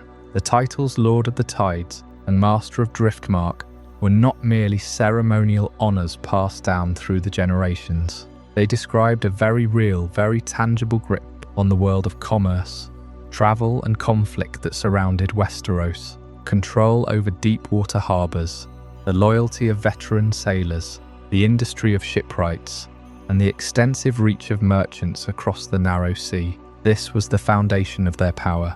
But what did this maritime empire actually allow them to do that earned them a permanent and influential seat at the highest tables in the realm? The genius of the Velaryons was that they understood, perhaps better than any other house in the Seven Kingdoms, the deep practical truth behind naval power. They understood it so completely that they transformed the simple fact of possessing a great fleet into a form of wealth and authority that could, in certain moments, outshine even the dragons of their Targaryen cousins. Let us consider that practical truth directly. A dragon is a weapon of ultimate terror. It is overwhelming force. It can melt a fortress, scatter a charging army, or burn an entire fleet to the waterline in a single dreadful pass. But a dragon cannot occupy a conquered city. It cannot police a trade route for an entire year. It cannot deliver grain from the Reach to the Crownlands when the winter winds threaten the harvest. It cannot enforce a trade embargo across 100 distant ports or collect the tariffs that are the lifeblood of the royal treasury. A fleet can do all of this. A fleet feeds armies, providing the constant supply of food, weapons and reinforcements that separates a successful campaign from a disastrous failure. A fleet blockades enemies, cutting off their ability to trade, to wage war, to simply survive. And a fleet makes kingdoms rich, connecting producers to markets far across the sea, carrying luxury goods and staple foods alike. This was the heart of Velaryon power. They did not merely possess a fleet, they had constructed an entire system, a network of influence that integrated naval strength into the very bloodstream of the realm. They were not just ship captains or harbour masters. They were, in a very real sense, the circulatory system of the Seven Kingdoms. This sea-borne wealth did not remain isolated in the harbours of Driftmark. The Velaryons possessed a true genius for converting commerce directly into political influence at the royal court in King's Landing. The Master of Ships was far more than a naval advisor. He controlled the flow of information from across the narrow sea. He knew the price of grain in Pentos, the fleet movements in Braavos, the secret trade dealings in the free cities. This constant stream of intelligence was a form of power that could not be taken by the sword or burned by a dragon. The king needed him. The master of coin needed him. The entire small council relied on his knowledge and his connections. This placed the Lord of the Tides at the very heart of statecraft in the Red Keep. Corlys Velaryon, the sea snake, epitomized this masterful transition from sea captain to kingmaker. When he returned from his legendary voyages to the Far East, he brought back more than exotic tales. He brought back cargo holds overflowing with wealth. He brought back alliances with merchant princes across the known world. He brought back a depth of knowledge that made his house the wealthiest in the entire realm, richer even than the Lannisters at their peak. And he used this wealth and influence to weave his family directly into the fabric of the royal house itself. Through it all, the Velaryon fleet served as the invisible foundation beneath the entire structure of Targaryen rule. The Targaryens were the spectacle. They were the fire and the blood, the dragons in the sky that commanded the obedience of the Seven Kingdoms. The Velaryons were the structure. They were the hands that worked below the deck, keeping the entire operation afloat. They transported Aegon's armies across Blackwater Bay. They secured the waters around Dragonstone, protecting the very cradle of the dynasty. For nearly 2 centuries after the conquest, the Master of Ships was almost always a Velaryon. Velaryon timber formed the hulls of the royal fleet. Velaryon sailors crewed the decks. Velaryon captains led the squadrons. Their power was not flashy. It did not inspire the same awe as Dragonfire, but it was absolutely fundamental. It was the durable, reliable engine room of the Empire, humming quietly beneath the surface and making everything else possible. This consistent service built an immense reservoir of trust. They were not just vassals. They were the second pillar of the dynasty, the stable earth beneath the fiery sky. So a fleet more valuable than a dragon. It is a statement that perfectly captures the quiet genius of House Velaryon. They understood that conquest is merely the opening act. Rule is the long game. And the long game is played with ships, with coin, with trade routes, and with the steadfast loyalty of the men who sail the seas. The Velaryons mastered this game for generations. But all foundations, no matter how well built, can be shaken. The quiet, reliable engine room of the Empire was about to become the epicenter of the greatest storm the dynasty had ever faced. The navy that had built the dynasty would now be tested in a civil war that would demand everything of it. The question of whether a house built entirely on the sea could survive the terrible fire of the dragons would soon find its answer in the waves. A fleet, as we have seen, is a tool of immense practical power. It can feed a kingdom, blockade an enemy, and make a house richer than a mountain of gold. But a fleet alone is just wood and sail. It takes a specific kind of ambition to turn that fleet into legend. And in the history of House Velaryon, one man did exactly that. His name was Corlys Velaryon, and he would become the most legendary Lord of the Tides the family has ever produced. As a young man, Corlys understood that the seat of Driftmark, while comfortable, was a cage for a spirit built for the open sea. He refused to be confined by the politics of Westeros or the shallow waters of Blackwater Bay. While other lords jockeyed for position at court, Corlys pointed his prow east. He sailed toward the edges of the known world, following the lines of Old Valyrian maps that most scholars had dismissed as myth. He did not go to conquer. He went to sea, to trade, and to discover what lay beyond the horizon. Corlys Velaryon was silver-haired, with eyes that shifted between blue and violet, depending on the light. He looked the part of a Valyrian lord, but he acted like a man who had seen the world. He carried none of the courtly softness of King's Landing. His hands were hardened by rope and salt. His gaze held the distance of someone who had stared at an empty horizon for months at a time. He saw the great stone krakens of the northern seas, though he never found proof of the monsters themselves. He traded with the Shadowbinders of Ashai, though he returned with no taste for their dark arts. He walked the glittering markets of Karth and the stone streets of Old Valyria itself, where the doom still boiled the sea. He did these things so that his house would never be defined by its limits, but by its reach. His voyages are remembered as the 9 voyages of the sea snake. He sailed further than any man of his time. He returned not just with exotic goods, but with something far more valuable: hard knowledge of the world. He mapped the shores of lands strangers had only whispered about. He filled the coffers of Driftmark with more gold than the Lannisters had ever seen. These voyages transformed him from a lord's heir into a figure of myth. When he first set sail, the name Corlys Velaryon meant nothing beyond the shores of Blackwater Bay. He was simply the heir to a proud but quiet island. When he returned from his first great voyage, men began to whisper. When he returned from the second, they recognized him. By the end of the 9 voyages, the man himself had become a landmark. Maps of the known world had to be redrawn because of him. His name appeared in the same sentences as the great explorers of legend. He was not merely the Lord of the Tides. He was the Sea Snake, a figure who blurred the line between history and myth. He used this wealth to build the Palace of High Tide, a structure that rivaled the Red Keep itself. He brought the greatest mines and finest silks to his island.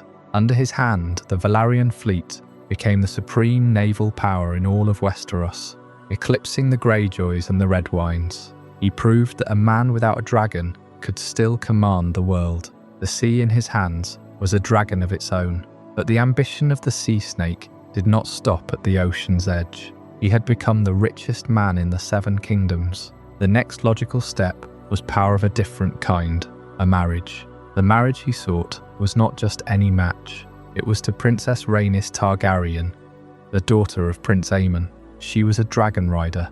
Her grandmother was Alyssa Velaryon. This union would blend the purest bloodlines of Old Valyria, the blood of the Dragon Lords and the blood of the Sea Lords. Through her, Corlys could claim his children, had the strongest claim to the Iron Throne. The Sea Snake had conquered the waves. Now he aimed to shape the destiny of the realm itself. This decision, born from the highest ambition, would write the next chapter of his family's history in fire and blood. For a time, that ambition seemed destined to be rewarded. Rhaenys was the only child of Prince Aemon, the eldest son of King Jaehaerys I. When Aemon died, many believed that her place in the line of succession was obvious. Yet Westeros had never been a realm that easily accepted a woman as heir when a male alternative could be found. The king named Rhaenys' uncle, Balon, as his new heir instead, and when Balon too died, the question of succession returned with even greater force. At the great council held at Harrenhal, the lords of the realm were asked to choose between competing claims. Rhaenys had the senior bloodline through her father. Her son, Laenor Velaryon, carried both the blood of the dragon and the wealth and power of Driftmark, but Viserys Targaryen was male, and that fact mattered more to the assembled lords than the precise order of inheritance. Viserys was chosen, Rhaenys was passed over, Laenor was passed over, and Corlys Velaryon learned that even the greatest fleet in the world could not always carry a family past the prejudices of a kingdom. The wound did not fade easily. Corlys had built his life on the belief that boldness could overcome every boundary. He had sailed beyond maps, made fortunes from empty horizons, and raised his house to heights few had imagined possible. Yet at Harrenhal, he saw the limits of wealth, blood, and achievement. The throne had been within sight, and it had slipped away. Still, the sea snake was not a man who accepted defeat as an ending. He and Rhaenys had 2 children, each of them a living bridge between House Velaryon and House Targaryen. Their son Lynor became a dragon rider, bonded to the pale and terrible sea smoke. Their daughter Lynna claimed Vargar, the oldest and mightiest dragon still living in Westeros. Through them, Driftmark was no longer merely close to the Dragon Lords. It had become inseparable from them. When King Viserys named his daughter Rhaenyra as his heir, Corlys saw another path opening before his house. A marriage between Rhaenyra and Lynor would join the claims that Harrenhal had divided. Their children would carry the blood of both rival branches of the royal family, along with the strength of the Velaryon name.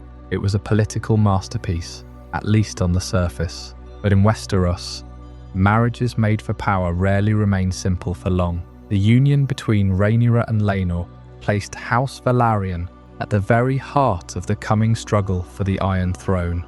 Corlys had once sought influence through commerce, ships, and distant voyages. Now he stood beside dragons, princes, and heirs. The seas had made him rich. His marriage had made him powerful, but the choices of his children would draw his house into a conflict that would test every fortune he had earned.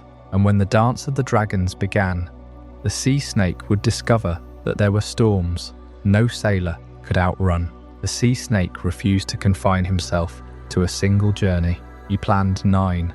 The first took him south, past the familiar stepstones, into the treacherous curl of the summer sea. This was an ocean of storms and corsairs, an expanse that swallowed fleets whole. But Corlys did not just survive it, he charted it. He learned the shape of the winds and the mood of the currents, as if they were loyal crew members bound to his command. From there, he pushed further east than any Targaryen lord had ever dared. He sailed past the smoking ruins of Valyria, where the sea itself seems to boil with sorcery. He crossed into the calm, polished mirror of the Jade Sea, a body of water so sheltered that legend says it stands completely still. He anchored in ports that sounded like poetry to Westerosi ears. Karth, where he traded dragonbone for silks. Ashai, if the shadow tales hold true. And the shores of Yiti, where the rulers wear crowns of jade and the silk markets stretch for miles beneath golden towers. With every return, the treasury of Driftmark swelled beyond measure. Each voyage brought him rarer cargo and greater knowledge. He found direct routes to the Spice Islands. He brought back a map of the currents past the Jade Gates. He brought back spices, silks, amethysts, ivory, and a fortune that no Westerosi lord could easily match. The Lannisters mined gold, but the sea snake harvested whole oceans of opportunity. It was said that Corlys Velaryon alone could fund a war or buy a kingdom outright. Yet the greatest cargo he carried was not gold or silk, it was perspective. The sea snake returned home not simply wealthy, but changed by a world larger than the 7 kingdoms. He had seen cities older than the wall. He had heard the drums of the Manticore kings in the jungles of Sothorios. He had looked upon the empty eyes of Valyria's winged statues. He understood deeply that the squabbles of lords over titles and thrones were small against the wide and ancient sea. This knowledge made him calm, it made him shrewd, and it made him the most formidable Lord of the Tides and Master of Driftmark who had ever lived. He poured the wealth from his 9 voyages into the bones of Driftmark. He raised High Tide, a palace of pale stone and coral that rivaled the Red Keep in splendour. He built a fleet of warships and cogs so vast that its shadows seemed to permanently darken the water. The Velaryon name was no longer just old and true. It was rich. It was powerful. It was the unseen keel upon which the entire realm's commerce sailed. He had sailed the world, built an empire on the water, and made Driftmark the centre of a vast commercial network. All of this power had a weight, and it attracted the attention of the realm. When the dragons began to fight over the Iron Throne, the Velaryon fleet and the Velaryon treasury were no longer simply assets. They were the target. The same ships that had carried him to Yi Ti were now called upon to carry his house into a war that would decide everything. The Sea Snake had made his legend. The dance of the dragons was about to begin. By the time war came, Corlys Velaryon was no longer merely a great lord with a famous fleet. He was one of the pillars holding up the Black faction. His wife, Princess Rhaenys Targaryen, had once been passed over for the crown, despite possessing one of the strongest claims in the realm. That wound had never fully healed. When King Viserys named his daughter Rhaenyra as heir, Corlys saw an opportunity to place his own blood closer than ever to the Iron Throne. His son Lyonor became Rhaenyra's husband, binding House Velaryon to the royal line. Their sons bore the name Velaryon, and whatever whispers followed them, Corlys defended their inheritance with all the force of his wealth, his reputation, and his warships. For him, the future was clear. A Velaryon grandson would one day wear the crown, and Driftmark would stand beside the throne as the greatest naval power in Westeros. But the dance did not reward clear plans. It devoured them. When King Viserys died and the Greens crowned Aegon II, Corlys chose Rhaenyra. The old explorer became an old warrior. His fleet closed Blackwater Bay, strangling trade bound for King's Landing. Velaryon ships seized merchant vessels, cut supply lines, and made the sea itself a weapon. The realm had spent generations looking to dragons as the ultimate power. Now it remembered that armies must eat, cities must trade, and kings cannot rule if their harbours are empty. Yet war demanded a terrible price from House Velaryon. Corlys lost his son Lyonor before the fighting truly began. Then his daughter Lyanna was gone as well, leaving behind grief that even high tide could not contain.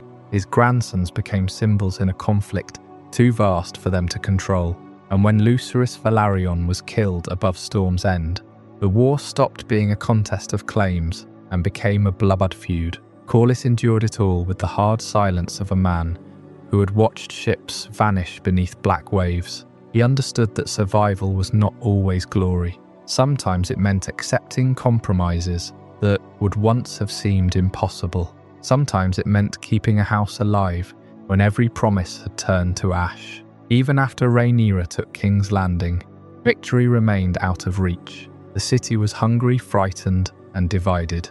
Allies became rivals. Dragons died in the sky and in the streets. The wealth of Driftmark could build ships, but it could not mend every broken alliance or restore every life lost to fire and steel. In the end, the Sea Snake outlived much of the world he had helped create.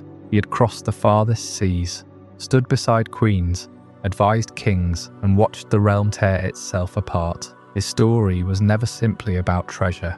It was about what a single determined man could make from the horizon. Corlys Velaryon saw the sea not as a boundary but as a road, and by following that road farther than anyone before him, he transformed his house, shaped a dynasty, and left a legacy that outlasted even the dragons. When Corlys Velaryon returned from his 9 voyages, he did not return empty-handed. The holds of his ships groaned under the weight of silks from Yi Ti, spices from the far Summer Isles, and gold that weighed more than a king's ransom. But the true cargo he brought home was something far rarer than treasure. It was a vision. He had seen the world. He knew exactly how much of it was within reach of a fleet that dared to sail further than any lord of Westeros had imagined. The wealth Corlys amassed was not destined for a dusty vault beneath high tide. He understood that gold sitting idle is just dead weight. He poured it back into the sea, as if returning a gift to the god who had blessed his family. He financed the construction of more warships, larger and faster than anything the narrow sea had ever seen. He expanded the trading fleets so that no eastern port was safe from a Velaryon merchant seeking profit. Spicetown, the main port of Driftmark, was transformed by his gold.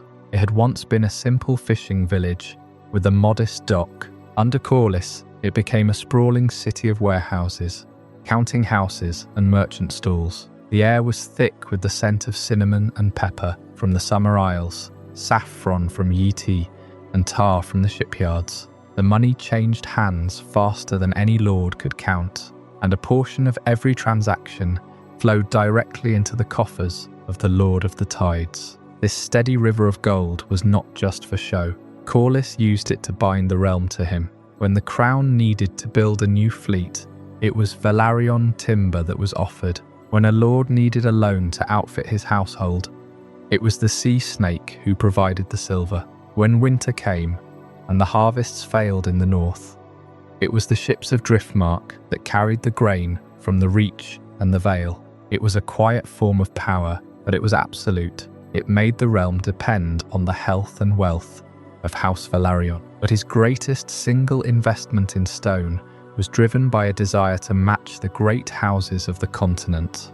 On a small island off the coast of Driftmark, he raised a new stronghold. High tide rose from the shore, a palace of white stone and sea-green marble, a monument to the idea that the sea could make a family almost royal. Its great hall could hold 1,000 guests. Its library was stocked with maps of every coastline and volumes of history from across the known world. Its solar looked out across the sea, allowing the Lord of the Tides to watch the ships that made his fortune come and go. Yet Corlys did not stop at ships and stone. His gold greased the wheels of the royal court. He understood that in King's Landing, a barrel of grain from the fertile riverlands or a chest of Valyrian gold from the east spoke louder than any oath of fealty. He bought influence. He bought alliances. He bought the loyalty of lords and captains who owed their fortunes to his enterprise. The single greatest investment Corlys made, however, was not a ship or a castle. It was a marriage. He wed Princess Rhaenys Targaryen, the queen who never was, the daughter of the old king's eldest son. This marriage brought the blood of the dragon directly into the Velaryon line. It gave Corlys a claim to the Iron Throne, however distant.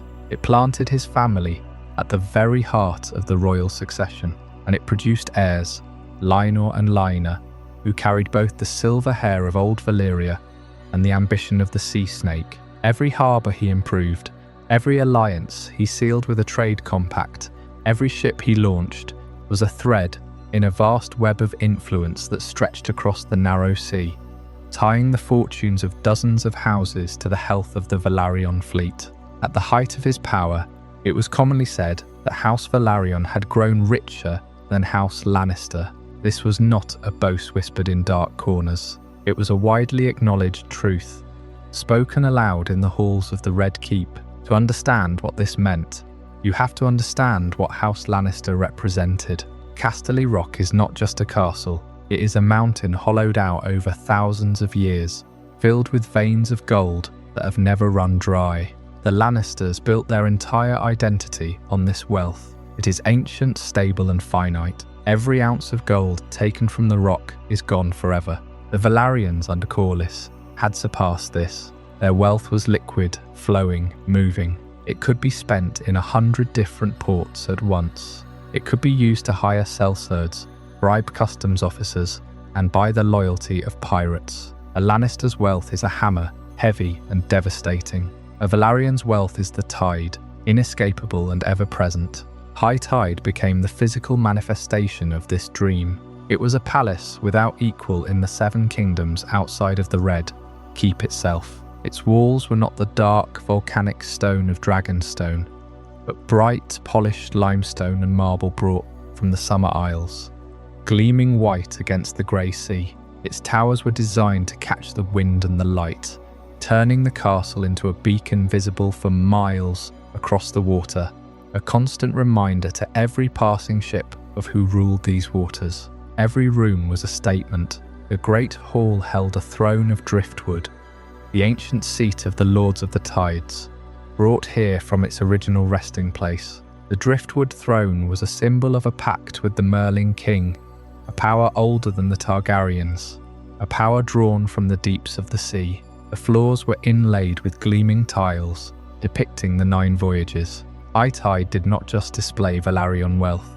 it displayed Velaryon lineage, Velaryon history, and Velaryon ambition. For a time, It seemed the Velaryons had found the secret to eternal power. They had no dragons, but they had the sea. They had no Valyrian steel, but they had gold enough to buy a kingdom. They commanded the loyalty of every shipwright, sailor and merchant, from Duskendale to the Stepstones. The Sea Lord of Braavos corresponded with them as equals. The princes of Pentos owed them favours. The world, in a very real sense, had been brought to the shores of Driftmark, and it paid tribute. But ambition, when realised so fully, becomes a target. The very monument that proved Velaryon greatness made them a prisoner of their own success. Other houses, great and small, looked upon high tide with envy. The Ironborn remembered old grudges and the wealth of the sea. The Red Wines grew jealous of the control of the trading lanes. The Hightowers saw their own influence waning, and in the shadows of the Red Keep, whispers began.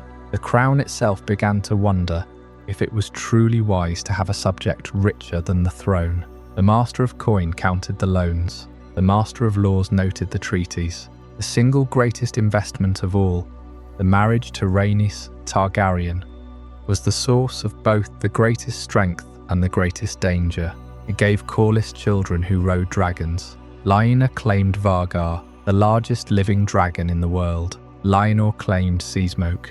For the first time, the Velaryons were not just the lords of the sea, they were lords of the sky. But dragons are not ships. They cannot be controlled by coin. They are weapons of absolute destruction, and they attract violence just as surely as gold attracts thieves. The sea had raised the Velaryons higher than any house without dragons had ever climbed. But the sea is not a foundation of stone. It is a foundation of water.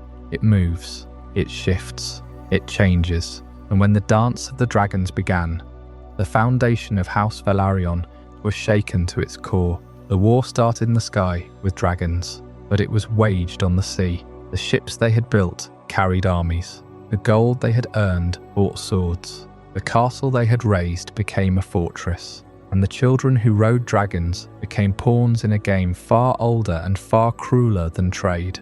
The strongest tides are the ones that can recede the farthest. The sea, which had given the Velaryons everything, would soon ask for a terrible price. The tide of Velaryon fortune was destined to turn. Corlys Velaryon had spent years building a fortune that now rivaled the golden mines of Casterly Rock. But gold and silver, no matter how vast, cannot purchase bloodline. They cannot command dragons.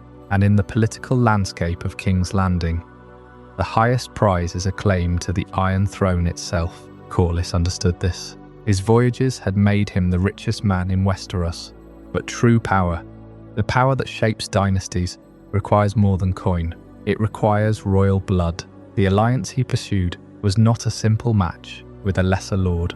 It was the highest possible prize. Princess of Rhaenys Targaryen. Rhaenys was not merely a princess of the blood. She was the daughter of Prince Aemon, the eldest son of King Jaehaerys I. For a time, she was the heir apparent. She was the first woman in the history of the Targaryen dynasty to be formally considered as the ruler of the Seven Kingdoms. When Prince Aemon died without a son, King Jaehaerys faced a dilemma. Should the crown pass to a woman, or to the next male in line, his son Balon? In the end, Jaehaerys chose Balon. But when Balon also died, the succession crisis was no longer avoidable. In 101 AC, the Great Council was convened at Harrenhal. Over 1,000 lords travelled from across the realm to cast their votes. The primary claimants were Rhaenys, now married to Corlys, and Viserys, the son of Balon. Rhaenys had the stronger legal claim, tracing directly from the eldest son. But the lords of Westeros feared a queen. They feared the power of Corlys Velaryon and his fleet. They feared Rhaenys' dragon, Meleys the Red Queen. And so, by an overwhelming majority, they chose Viserys, a man of known temperament whose claim came through the accepted male line. Rhaenys was set aside. The precedent was set. The Iron Throne could not pass to a woman, nor through a woman to her male descendants. This was the decision that created the queen who never was. This was the old wound that lay beneath the splendid marriage. Corlys had wed Rhaenys before the Great Council, But the council's judgment hung over their house for the rest of their lives. The marriage itself was a union of equals. Rhaenys was a dragon rider, proud and fierce, rider of Meles, the swiftest dragon of her age. She was not a passive bride. She chose Corlys, or at the very least, she saw in him a partner who matched her ambition. He offered her the largest fleet in the known world, the wealth of the 9 Voyages, and the support of a house that had been the right hand of the Targaryens since the conquest. She offered him a direct line to the Iron Throne, the power of blood, and a dragon that could rival any in the royal family. It was a partnership that reshaped the politics of the realm. Lord Corlys and Princess Rhaenys ruled Driftmark together as a formidable force. Their children, Laena and Laenor, were heirs not just to a trading empire, but to a claim that had been denied but never forgotten. The Great Council of 101 AC was meant to settle the succession once and for all, but it only buried the resentment. It created a faction that would never be entirely satisfied. The marriage of Corlys and Rhaenys was not just a love story or a political merger. It was the planting of a seed that would grow into the most destructive conflict the Targaryen dynasty ever faced. The marriage of Corlys and Rhaenys tied the fate of Driftmark inextricably to the crown. The Velaryons were no longer just the masters of the tides. They were players in the central drama of the Iron Throne, and the children born from this union, Laena and Laenor, would inherit both the wealth of the sea and the fire of the dragon, destined to stand at the heart of a succession crisis that would tear the realm apart. To understand the tragedy that followed, we must first look at the children themselves. Laena Velaryon was her mother's daughter, fierce, proud, and a dragon rider from a young age. She mounted Vhagar, the largest living dragon in the world, a beast that had once carried Visenya Targaryen throughout the conquest. Vhagar was ancient, powerful, and temperamental, and Laena tamed her as a mere girl. This alone made her a figure of immense consequence. Laenor, her brother, was a warrior of great skill, but his true value lay in his name and his mother's blood. He was the male heir to House Velaryon, and his veins carried the royal claim of Rhaenys. The politics of the realm soon turned toward these children as pieces in a larger game. King Viserys, having been chosen over Rhaenys, sought to heal the old wound through marriage. He offered his daughter, Princess Rhaenyra, to Laenor. It was a union designed to reconcile the two branches of the family, to merge the claim of the Velaryons back into the main royal line. Rhaenyra was the king's only surviving child from his first marriage, and Viserys had named her his heir. Marrying her to Laenor would create a single, indisputable line of succession. The match was announced, and the realm celebrated. But the marriage was strained from the beginning. Laenor preferred the company of men, and Rhaenyra soon sought comfort with Sir Harwin Strong, a knight of the King's Guard.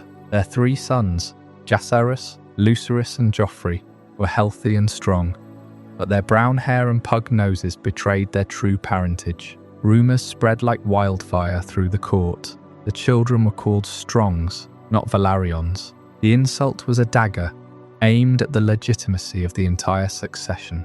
Meanwhile, Laena had made her own match. She married Prince Daemon Targaryen, the king's younger brother, a man of restless ambition and dangerous charisma. Daemon had been passed over for the throne himself, and his marriage to Laena gave him access to the Velaryon wealth and the power of Vhagar. They lived in Pentos for a time, away from the scheming of King's Landing. They had twin daughters, Baela and Rhaena. These girls were dragon riders in their own right, carrying the blood of both Targaryen and Velaryon. But Laena's story ended tragically. She died in childbirth, trying to give Daemon a son she hoped would secure his legacy.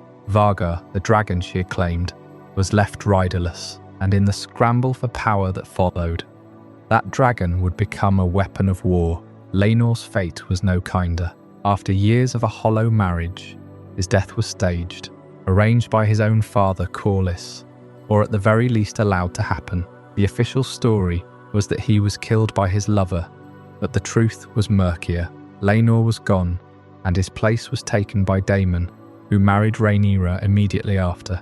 This union transformed the political landscape entirely. Daemon and Rhaenyra together were a force of fire and blood. Their children, Aegon the Younger, Viserys, and the stillborn Visenya, were pure Targaryen on both sides. But the original children of Rhaenyra and Lynor were still the heirs to Driftmark. The succession became a tangled knot of lies, ambition, and resentment. When King Viserys finally died, the succession crisis erupted into open war. Rhaenyra had been named heir, but her father's deathbed words were disputed. The Greens, the faction supporting King Viserys' son by his second wife, Queen Alicent Hightower, claimed that the king had changed his mind in his final hours. They crowned Aegon II, a man both cruel and weak. The Blacks, led by Rhaenyra and Daemon, swore to defend her claim, and at the heart of this conflict were the Velaryons. Driftmark had the fleet, the gold, and the dragons. Corlys, the sea snake, initially sided with the Blacks. Rhaenys, the queen who never was, took to the sky on Meleys to fight for her daughter-in-law. The war that followed was called the Dance of the Dragons. It was a war of kin against kin, dragon against dragon. The skies over Westeros turned dark with fire. At Rook's Rest, Rhaenys and Meleys faced Aegon II and his dragon Sunfire, along with Aemond One-Eye on Varga. It was a trap, and Rhaenys knew it, but she chose to fight. Meleys was the swiftest dragon alive, but Varga was the largest, older, and battle-hardened. The three dragons clashed in a storm of flame and fury. In the end, Rhaenys perished, and Meleys fell from the sky. The Blacks lost their most seasoned dragon rider. The Greens lost their king for a time, as Aegon was crippled and burned. But the war ground on. Children were fed to dragons, castles fell, the riverlands burned, and in the end, everyone lost. Corlys Velaryon, the sea snake, survived the war. He had lost his wife, his son, and nearly his house. He bent the knee to the new king, Aegon III, a boy haunted by the things he had seen. Corlys helped rebuild a shattered realm, but he never forgot what had been taken. The marriage of Corlys and Rhaenys, born of ambition and hope, had ended in ashes. The claim that was denied at the Great Council of 101 AC had finally been pressed, and it had nearly destroyed the Targaryen dynasty entirely. The children of that union, Laena and Lynor, were dead.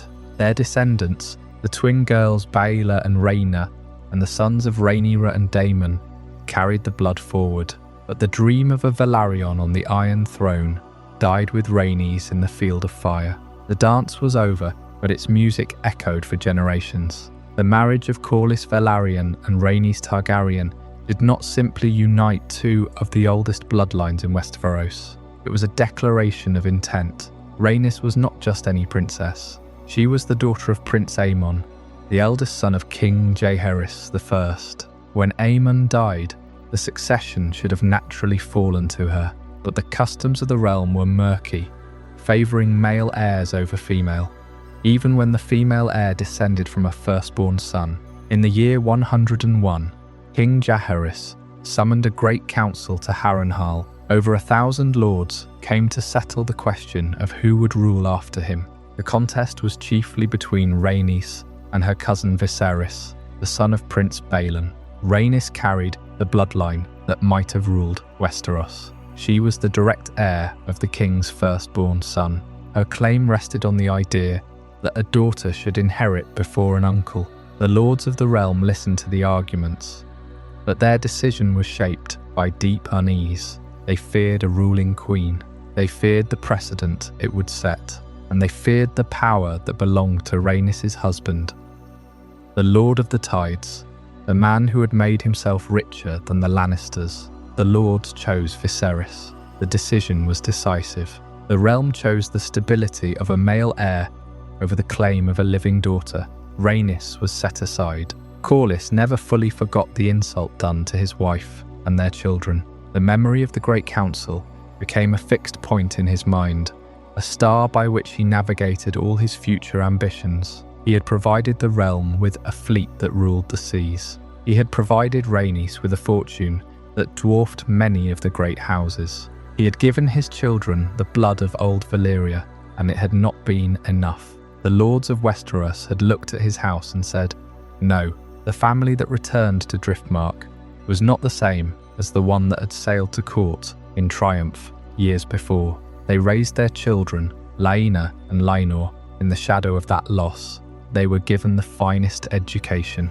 They were bonded to dragons. They were prepared for a destiny that their parents believed had been stolen. Their family's later choices are shaped by a question that never disappears. What was stolen from them? It is a question that resonates through every marriage negotiation, every political maneuver, every step closer to the throne. It turns the Lord of the Tides into a patient strategist.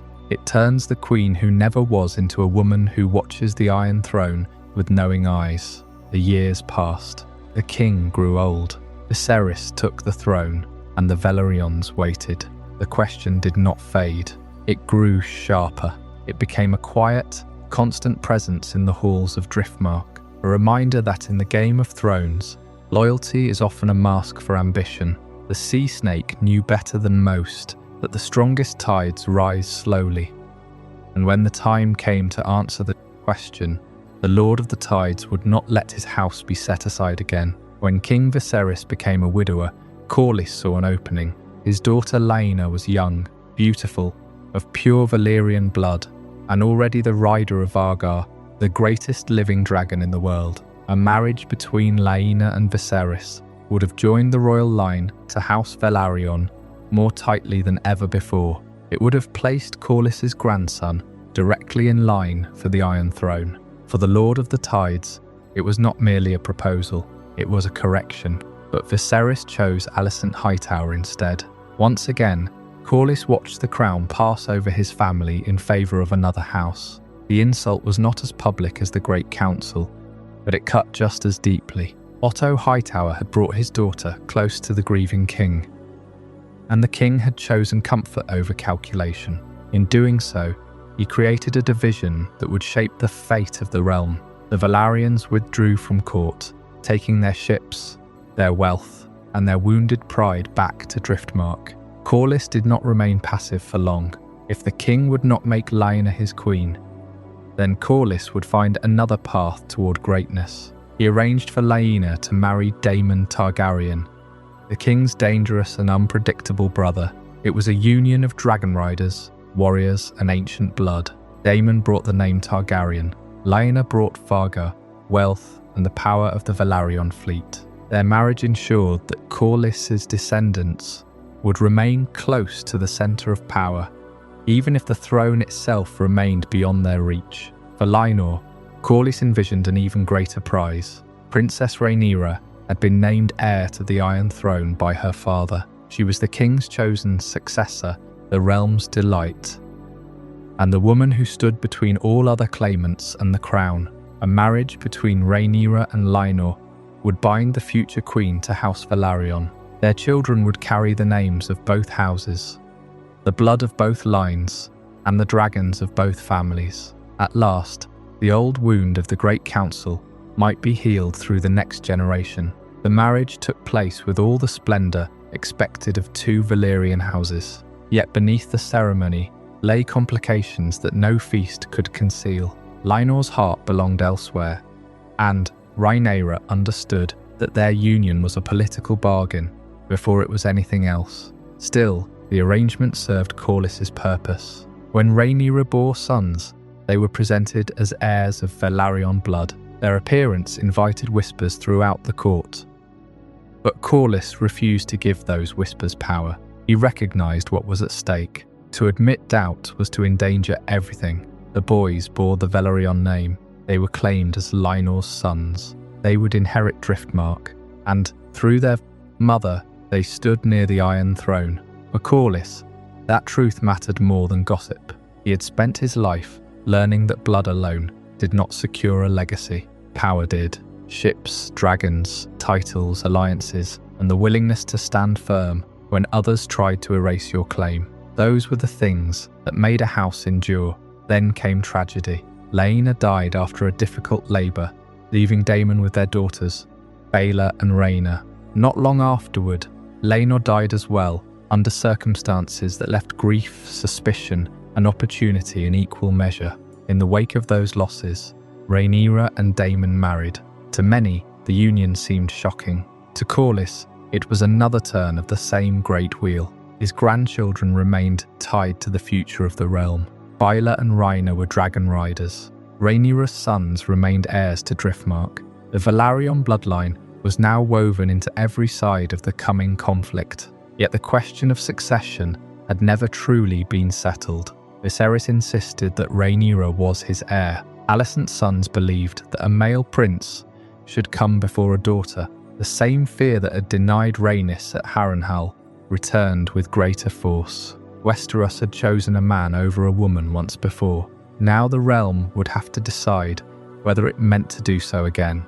For Corlys Velaryon, there could be no neutral ground. The crown had rejected his wife. It had overlooked his daughter.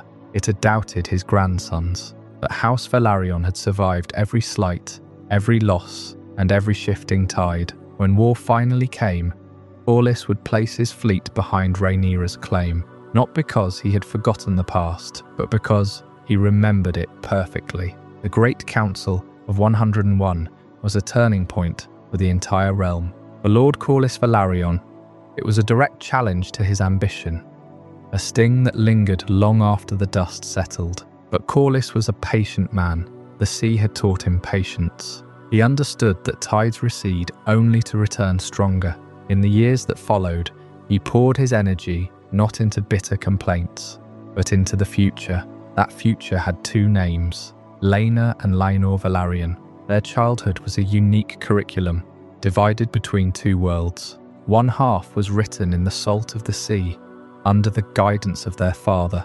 They learned the vastness of the Velaryon trade network. They learned the worth of a ship, the cut of the wind, the value of a harbour.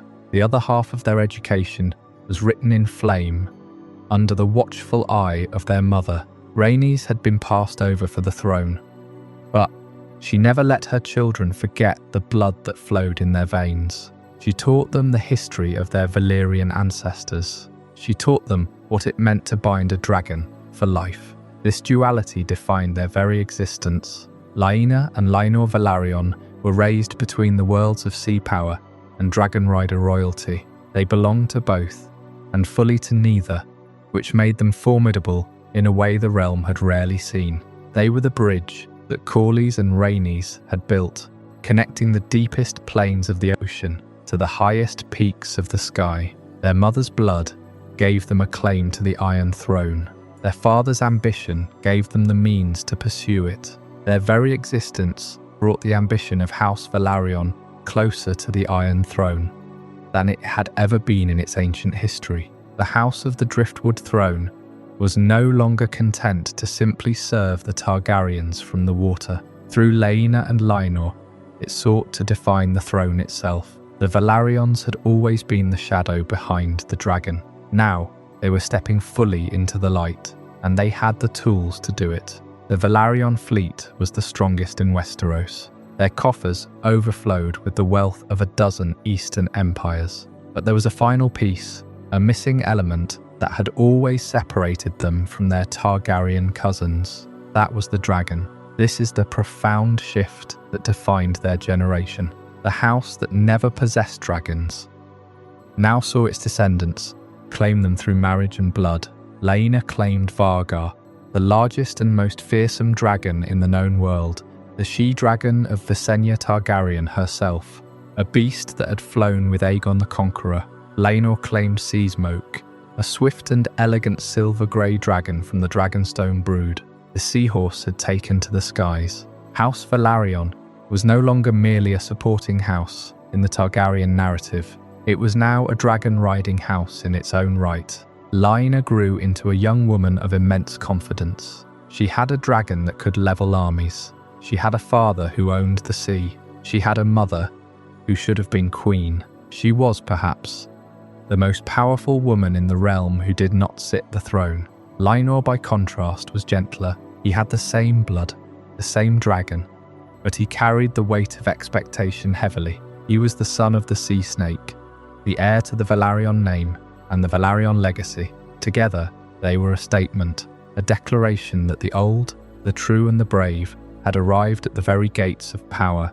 The realm took notice. Princes and princesses, lords and ladies, all watched the heirs of Driftmark closely. They were the living proof of what happened when the salt of the sea married the fire of the dragon. The world they were inheriting was a powder keg. The succession remained a fragile thing.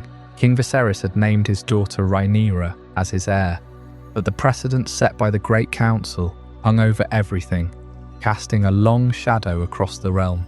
They were the heirs of Salt and Fire, a title that was not written in any royal decree, but was forged in the crucible of their parents' determination. They carried the weight of their house's entire history on their young shoulders. The house that built its strength on the waves had now kindled a flame that burned in the heights of the sky. The old, the true, the brave had become so much more. The future of House Velaryon was no longer tied to the tides alone. It was tied to the very succession of the Iron Throne. And when the great storm finally broke, the heirs of Salt and Fire would find themselves at its very centre. That centre was not reached by chance. It was shaped by the choices of kings, by the wounds of old succession disputes, and by Corlys Velaryon's refusal to let his family stand idle while others decided the fate of the realm. When the question of Rhaenyra's future became impossible to ignore, the sea snake saw an opportunity greater than any prize carried home from distant ports. A marriage between Rhaenyra Targaryen and Lyonor Velaryon could unite the claims of two branches that had once stood apart. It could bind Dragonstone, Driftmark, the royal line, and the richest fleet in Westeros into a single force. For Viserys, it offered stability. For Rhaenyra, it offered protection. For Corlys and Rhaenys, it offered something they had sought for years. A path back toward the throne that had passed them by. Laena and Lyonor Velaryon stood at the very edge of supreme power. They were the heirs of the sea snake and the queen who never was. Their existence had brought Velaryon ambition closer to the Iron Throne than any of their ancestors could have dreamed. And when Lyonor married Rhaenyra, it seemed to complete the picture. Laenor's marriage to Rhaenyra Targaryen appeared to unite two great Valyrian lines, the blood of the dragon and the blood of the sea, into a single dynasty that might have ruled for 1,000 years. It was a union designed to showcase the power of both houses. The Targaryens brought the dragons and the crown. The Velaryons brought the ships, the wealth, and the ancient legitimacy of a house that had sailed from Valyria before the Doom. But appearances are rarely the whole truth. The union was not what it seemed. The children it produced were not what the realm expected. The births of Jacaerys, Lucerys and Joffrey ignited whispers that threatened the future of Driftmark from the moment they drew their first breath. Their hair was brown. Their eyes were dark. They did not carry the silver gold hair of the Velaryon line or the violet eyes of the Targaryens. The whispers said their true father was not Lyonor Velaryon, but Sir Harwin Strong, a knight of the realm with dark hair and a powerful frame. The resemblance was impossible to ignore, and in the world of the Red Keep, a resemblance was all the evidence the court needed. This was not merely a scandal, it was a question of blood. For the Velaryons, blood was everything. Their entire identity, their claim to Driftmark, their centuries of power had been built on the purity and legitimacy of their Valyrian line. If Lynor's sons were not his own true-born children, then the Velaryon name, the name that Corlys Velaryon had spent a lifetime elevating above all others, was built on a lie. The foundation of the house was suddenly uncertain. What began as a private family question, a shameful secret whispered in the shadows of the Red Keep, became a public weapon in the struggle for succession. The Greens seized on it immediately. They argued that if Rhaenyra's children were bastards, then her claim to the Iron Throne was fraud. The question of who sat in the Driftwood Throne was no longer just about the legacy of the sea snake. It was about who would sit the Iron Throne. The two battles became the same battle. Vaemon Velaryon, Corlys's brother, brought the question directly before the Iron Throne when Corlys was gravely wounded. He demanded that Driftmark pass to him as the true-born Velaryon, rather than to Lucerys, whom he declared a bastard before the entire court. King Viserys, weak and dying, forced himself to walk the length of the throne room to defend his daughter and her son. He declared Lucerys the heir. Daemon Targaryen silenced Vaemond with a blade, but the blood spilt on the floor did not end the division. It only made it deeper.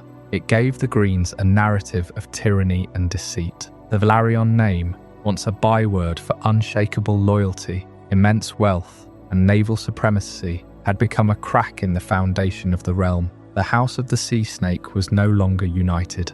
It was a house divided against itself. Some Velaryons sided with Rhaenyra and the boys they called princes. Others sided with the Greens and the preservation of the true bloodline. The fleet was wealthy and ready, but its loyalty was fractured. When the Dance of the Dragons began, the question of blood followed the Velaryon heirs wherever they went. It was the reason Lucerys was sent to Storm's End. It was the reason Aemon Targaryen chased him into the storm, shouting taunts about his bastardy. And it was the reason the war came for Driftmark directly, in the form of the Battle of the Gullet. The fleet that had made the Velaryons mighty was burned. Their island home was sacked. The cost of marrying the dragon, of allowing a private question of blood to fester into a public weapon, was paid in fire and salt water. The sea snake had risen higher than any Velaryon before him, and the question of blood was the chain that pulled his entire house back down. Yet even that was not the end of House Velaryon. Corlys survived the war that destroyed so much of his family, but survival was not the same as victory. His son was gone. His daughter was gone. His grandsons were dead or broken by the conflict. The future he had imagined, a future in which Velaryon blood stood beside the throne through Laenor and Rhaenyra's children, had vanished beneath the waves of war. In the end, the house endured through Baela and Rhaena, the daughters of Daemon and Lyanna Velaryon. Their marriages tied the surviving Velaryons back to the royal line. But the old certainty was gone forever. Driftmark remained rich, its ships still sailed, and the name Velaryon remained ancient and respected. But it no longer stood at the centre of power as it had under the sea snake. The tragedy of House Velaryon was not that it reached too high, it was that it came so close to everything. They had the wealth, the fleet, the dragons, and the blood to shape the future of the Seven Kingdoms. But in the end, ambition, grief, and the question of who truly belonged to the family turned their greatest strength into their deepest wound. I hope you're as amazed by this as I am. If you want to stay updated on more content like this, make sure to subscribe and join our community of curious minds. Trust me, what's coming next will challenge everything you thought you knew. For Corlys Velaryon, the sea snake, a lifetime of voyages and trade, had built a fortune that rivaled the Lannisters. He had married the dragon princess Rhaenys. He had seen his daughter Laena claim Vargar, the largest dragon in the world, and through Laenor's marriage to Rhaenyra Targaryen, the blood of Driftmark seemed destined to merge with the Iron Throne itself. But whispers are not silenced by gold, and blood cannot be legitimized by ships alone. The births of Jacaerys, Lucerys, and Joffrey Velaryon brought great joy to the halls of high tide. Their cries echoed through the stone chambers of Driftmark, heralds of a new generation. But as the boys grew, strong and bold in the salt air, they brought something else as well, a question that no fleet could sail around, and no amount of wealth could buy an answer to. It was a crisis of succession. The question was a simple one. Who would inherit the Driftwood Throne? Luke, Jace, Joff. If Lyanor was truly their father, if the silver hair of Old Valyria flowed in their veins, then the line was secure. But the eyes of the realm were not blind. The boys had brown hair, the same brown hair as their mother Rhaenyra. But even more striking, they had the strong features of House Strong. Sir Harwin Strong was their shadow, their protector, and every lord in the realm knew what that resemblance meant. The Strong Look, they called it, a whispered phrase that carried the weight of a dynasty's doom. For Corlys, this was a crisis no treasure could solve. His entire legacy was built on the name, the old, the true, the brave. If the Driftwood Throne passed to a boy widely believed to be a bastard of House Strong. What did that make the Velaryon name? What did it make the centuries of alliance with the Targaryens? A stepping stone for another house entirely. He had sailed the seas of the world, found riches beyond counting, but he could not find a solution to this simple, brutal truth. The most direct challenge came not from a rival house, not from the Green faction or the Blacks, but from within his own blood. Vaemond Velaryon, the Sea Snake's younger brother, stepped forward. Vaemond had served his house faithfully for decades. He had commanded ships in the Stepstones. He had watched his brother pour the family's strength into a crown that now seemed to be slipping away from Velaryon hands entirely. Vaemond did not just question the boy's parentage. He invoked the purity of the Velaryon line.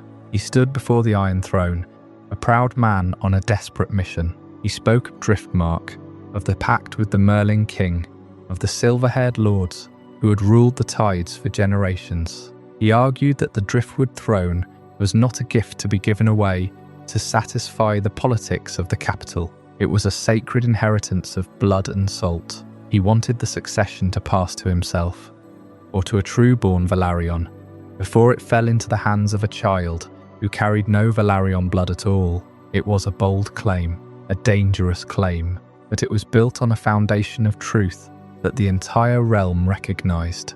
And here, the true weight of the dispute settled upon Corlys' shoulders. The dispute revealed that loyalty to the crown could collide with the survival of one's own house. To defend the boys, to name them his heirs, was to defy the whispers. It was to risk the mockery of the realm.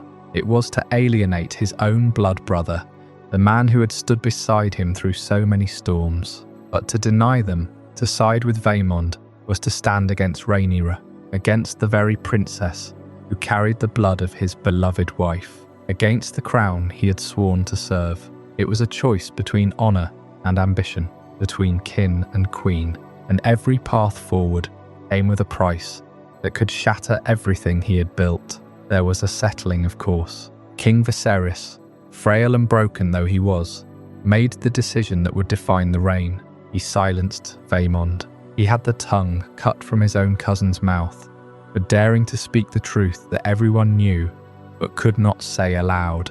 Vaemond did not just lose his tongue. He lost his life shortly after, falling to the blade of Prince Daemon Targaryen in the very throne room. And with his death, the public challenge ended.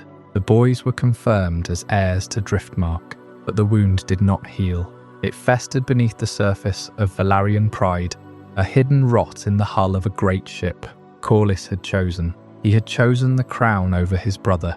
He had chosen unity over purity. But in that choice, he had set a fire within his own house. The Velaryons, proud and old, were now divided. Some would follow the sea snake, trusting his wisdom. Others would whisper that he had traded their ancient birthright for a gilded cage in King's Landing. The succession was secure, but was the house itself secure? The loyalty of Driftmark had been stretched to its breaking point, and in the end, this fracture within the house would have consequences far beyond the shores of Driftmark. For when the Dance of the Dragons finally erupted, the Velaryon fleet did not sail with a single united voice. Corlys held the line for Rhaenyra's cause, but the grudge of Vaemond's death and the shadow of the strong boy's true parentage haunted every battle, every siege, every voyage. The wealth of the sea snake bought ships and swords, but it could not buy back the trust that had been broken. The war took everything from Driftmark. The Battle of the Gullet saw the Velaryon fleet shattered. The blockade that had been their greatest weapon became their graveyard. Ships burned, sailors drowned, and the fortune of the sea snake bled out across the narrow sea. Driftmark itself was sacked. The halls of high tide, filled with treasures from 1,000 legendary voyages, were put to the torch. The ancient Driftwood Throne itself was threatened. Corlys watched his life's work burn. He watched his house, the oldest of the Valyrian bloodlines in Westeros, crumble under the weight of a war he had helped to create. And when the dragons stopped falling from the sky, when the dance was finally over, the Velaryons were left with almost nothing.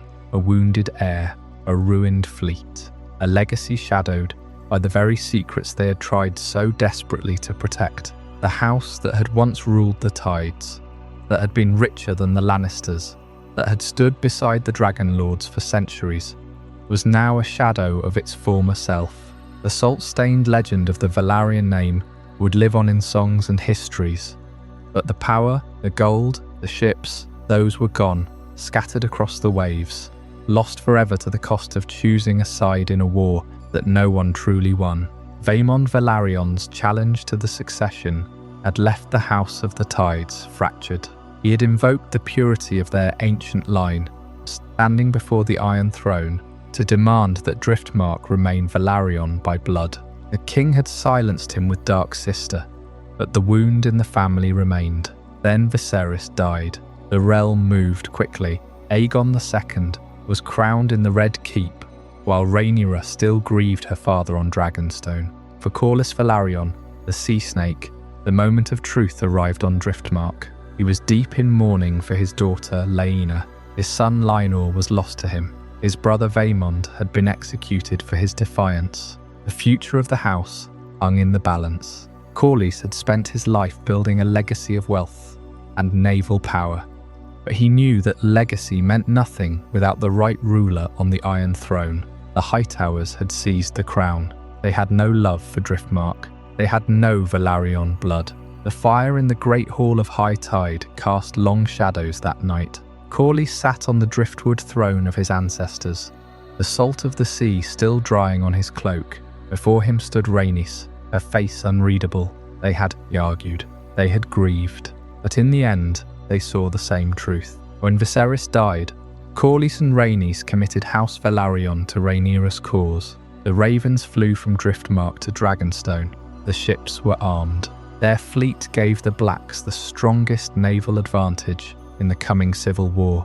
This was not merely a fleet of warships. It was a floating city of trade vessels that could be converted into supply lines, troop transports, and privateers. The sea snake had spent a lifetime sailing into every storm, charting every route, building bonds with every free city. That network was now a weapon aimed directly at the Greens. King's Landing depended on the sea for its trade and its food. Without it, the city could be starved into submission. The Red Wine fleet and the Lannister fleet were strong, but they could not match the speed and experience of the Velaryon captains. The sea had chosen its side. The decision was political, personal, and rooted in the old hope that their grandchildren might someday rule. This hope was the thread that tied the past to the future. Corlys remembered the day he married Rhaenys, the day he believed his bloodline would sit the throne. Rhaenys remembered the Great Council where she was passed over. Now, Jacaerys and Lucerys Velaryon represented that old dream. They were the bridge between the salt and fire of their bloodlines. If Rhaenyra won the war, the Velaryons would finally rule the kingdoms they had helped build. But the cost of this commitment was high. The tide was turning in Blackwater Bay. The ships that carried Corlys to the farthest corners of the known world were now gathering under the banner of the Black Dragon. They were magnificent vessels, their hulls scarred by ice and salt. On Driftmark, the Driftwood Throne sat empty. Corlys and Rhaenys stood together on the shore, watching the lights of their fleet scatter across the dark water. The fleet that gave the Blacks their greatest advantage was also a family's deepest gamble. Every sailor on those ships was a son of Driftmark. The sea was theirs, but the fire was coming, and fire came first. The Black Fleet sealed the Gullet, the narrow stretch of water between Dragonstone and Driftmark that led toward King's Landing.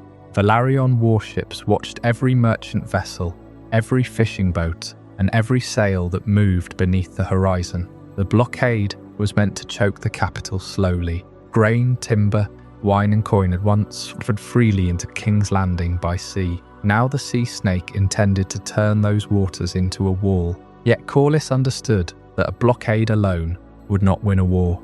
The Greens still held the capital, the treasury, and the support of powerful houses across the realm. Old Town stood behind them. Casterly Rock stood behind them. The Riverlands, the The Vale, the North and the Stormlands had to be won, not merely promised. Rhaenyra sent her sons across the skies to carry her claim to the great lords of Westeros. Jacaerys flew north on Vervamax, bold and determined to prove that he was more than a boy born into a disputed inheritance. Lucerys flew south on Arrax, carrying a message to Lord Boros Baratheon at Storm's End. It was a mission born from necessity, but it was also a dangerous gamble. The sons of Rhaenyra carried the future of both House Targaryen and House Velaryon upon their shoulders. For Corlys, Lucerys was not simply a prince. He was the boy named to inherit Driftmark. He was the child who had stood at the centre of Vaemon's accusation and the bitter question of Velaryon blood. Corlys had chosen to defend him. He had chosen legacy over doubt, family over resentment, and the future over the ghosts of the past. Now that future had flown into a storm.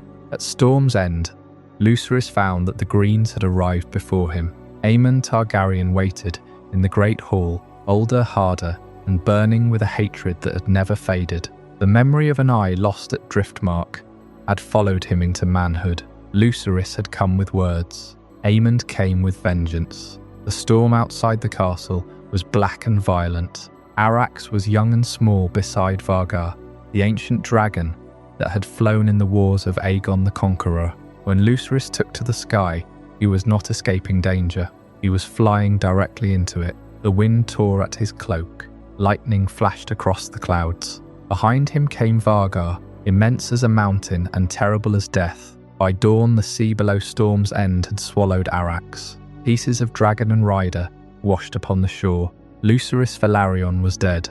The war changed in that instant. Before Storm's End, there had still been room for messages, bargains and threats spoken behind closed doors. After Lucerys, there was only blood. Rhaenyra lost a son. Corlys and Rhaenys lost the heir to Driftmark.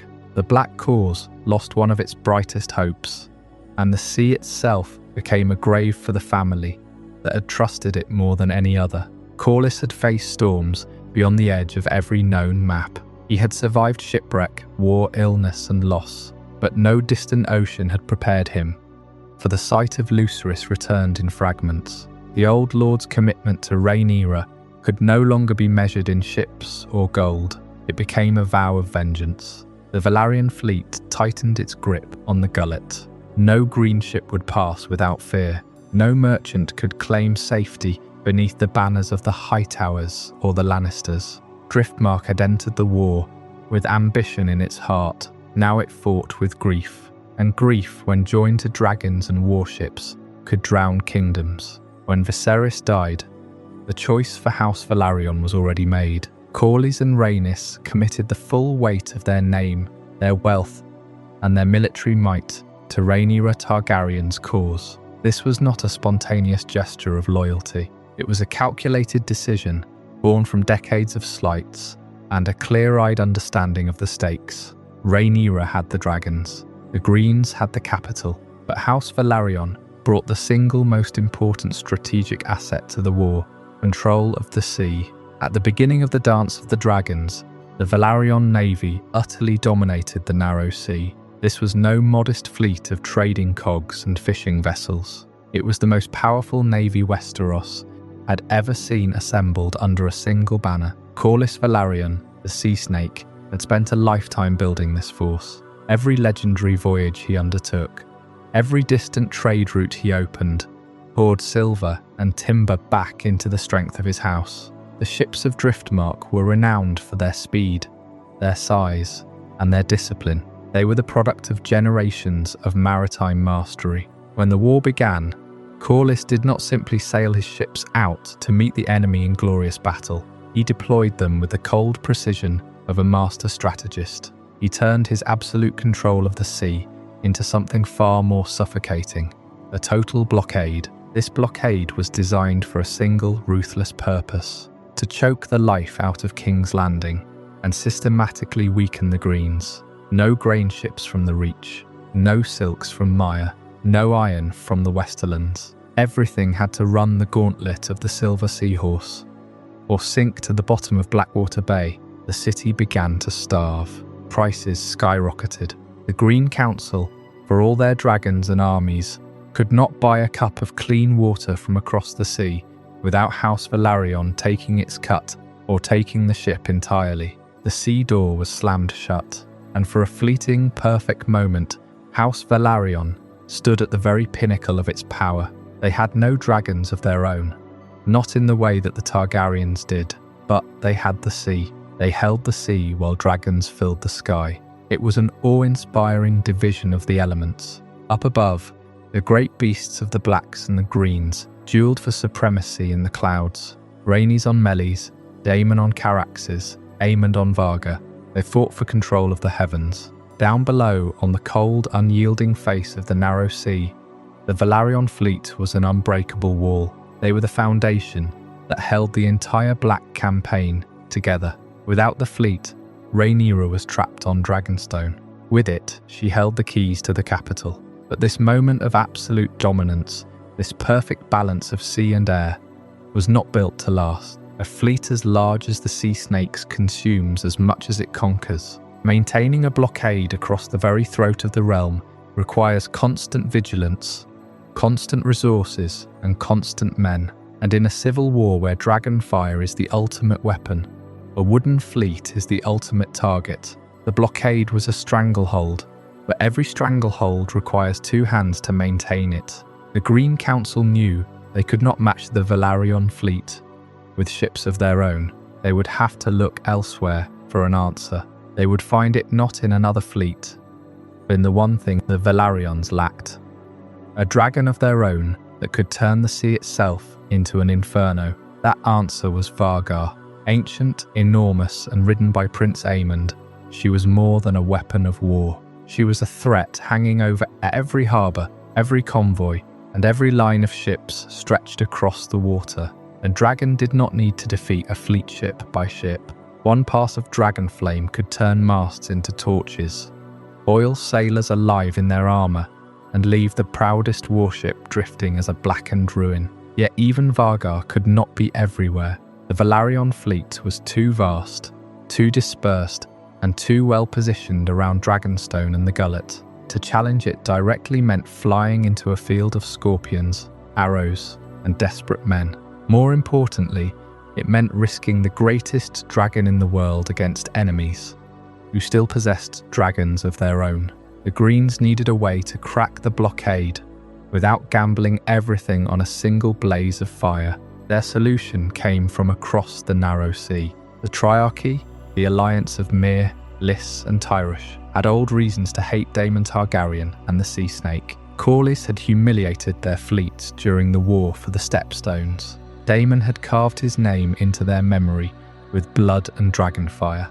Now the Greens offered them coin, revenge, and the chance to strike at the richest fleet in Westeros. The result was a brutal reminder that even mastery of the sea has limits. The Triarchy sent a vast armada westward, packed with sail sails, warships and men hungry for plunder.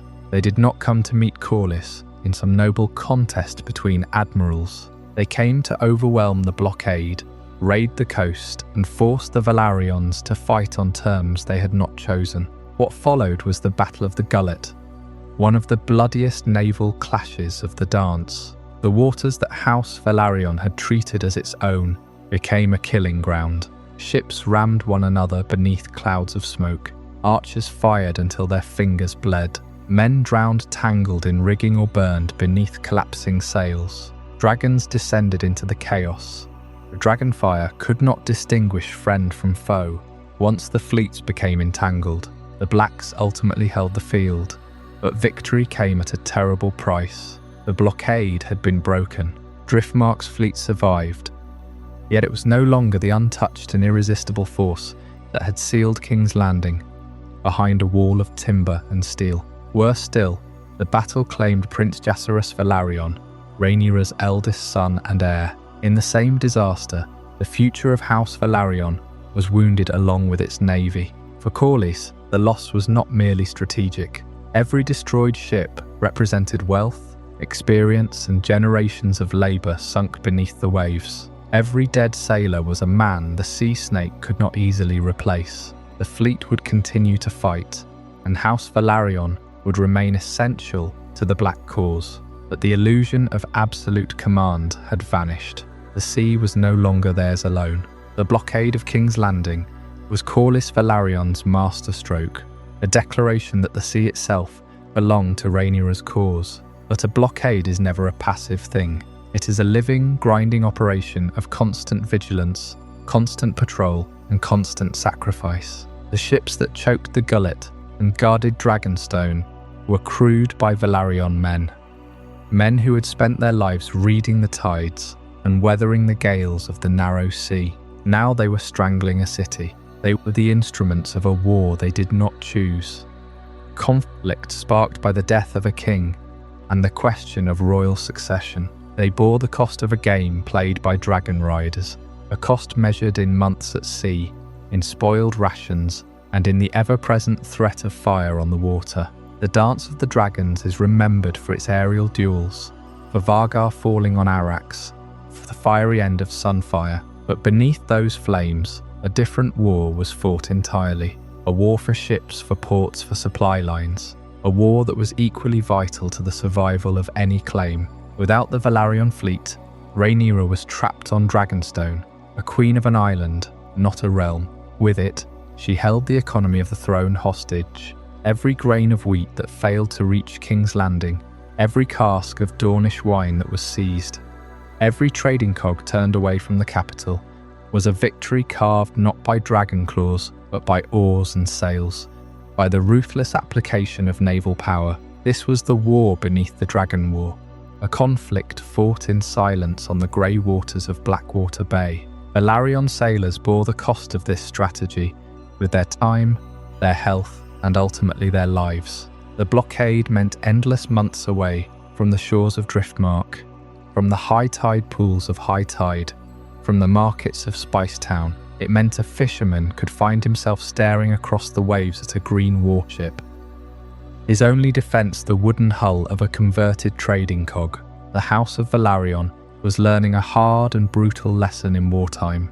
Their loyalty to the Dragon Lords had turned their magnificent fleet from a tool of trade into a target of war. The Greens knew they could not match the sheer number of Velaryon hulls in a straight fight, so they sought allies who cared nothing for the laws of Westeros. They turned to the triarchy of Tyrosh, Myr, and Liz, offering them the wealth of the Stepstones in exchange for their warships and their mercenary crews. The war beneath the Dragon War was about to erupt into a storm of fire and blood. The climax came at the Battle of the Gullet. It was the largest naval engagement of the dance, and it was not a battle of dragons against dragons, but of dragons against ships, of sailors against sellswords. The Triarchy fleet was vast and disciplined.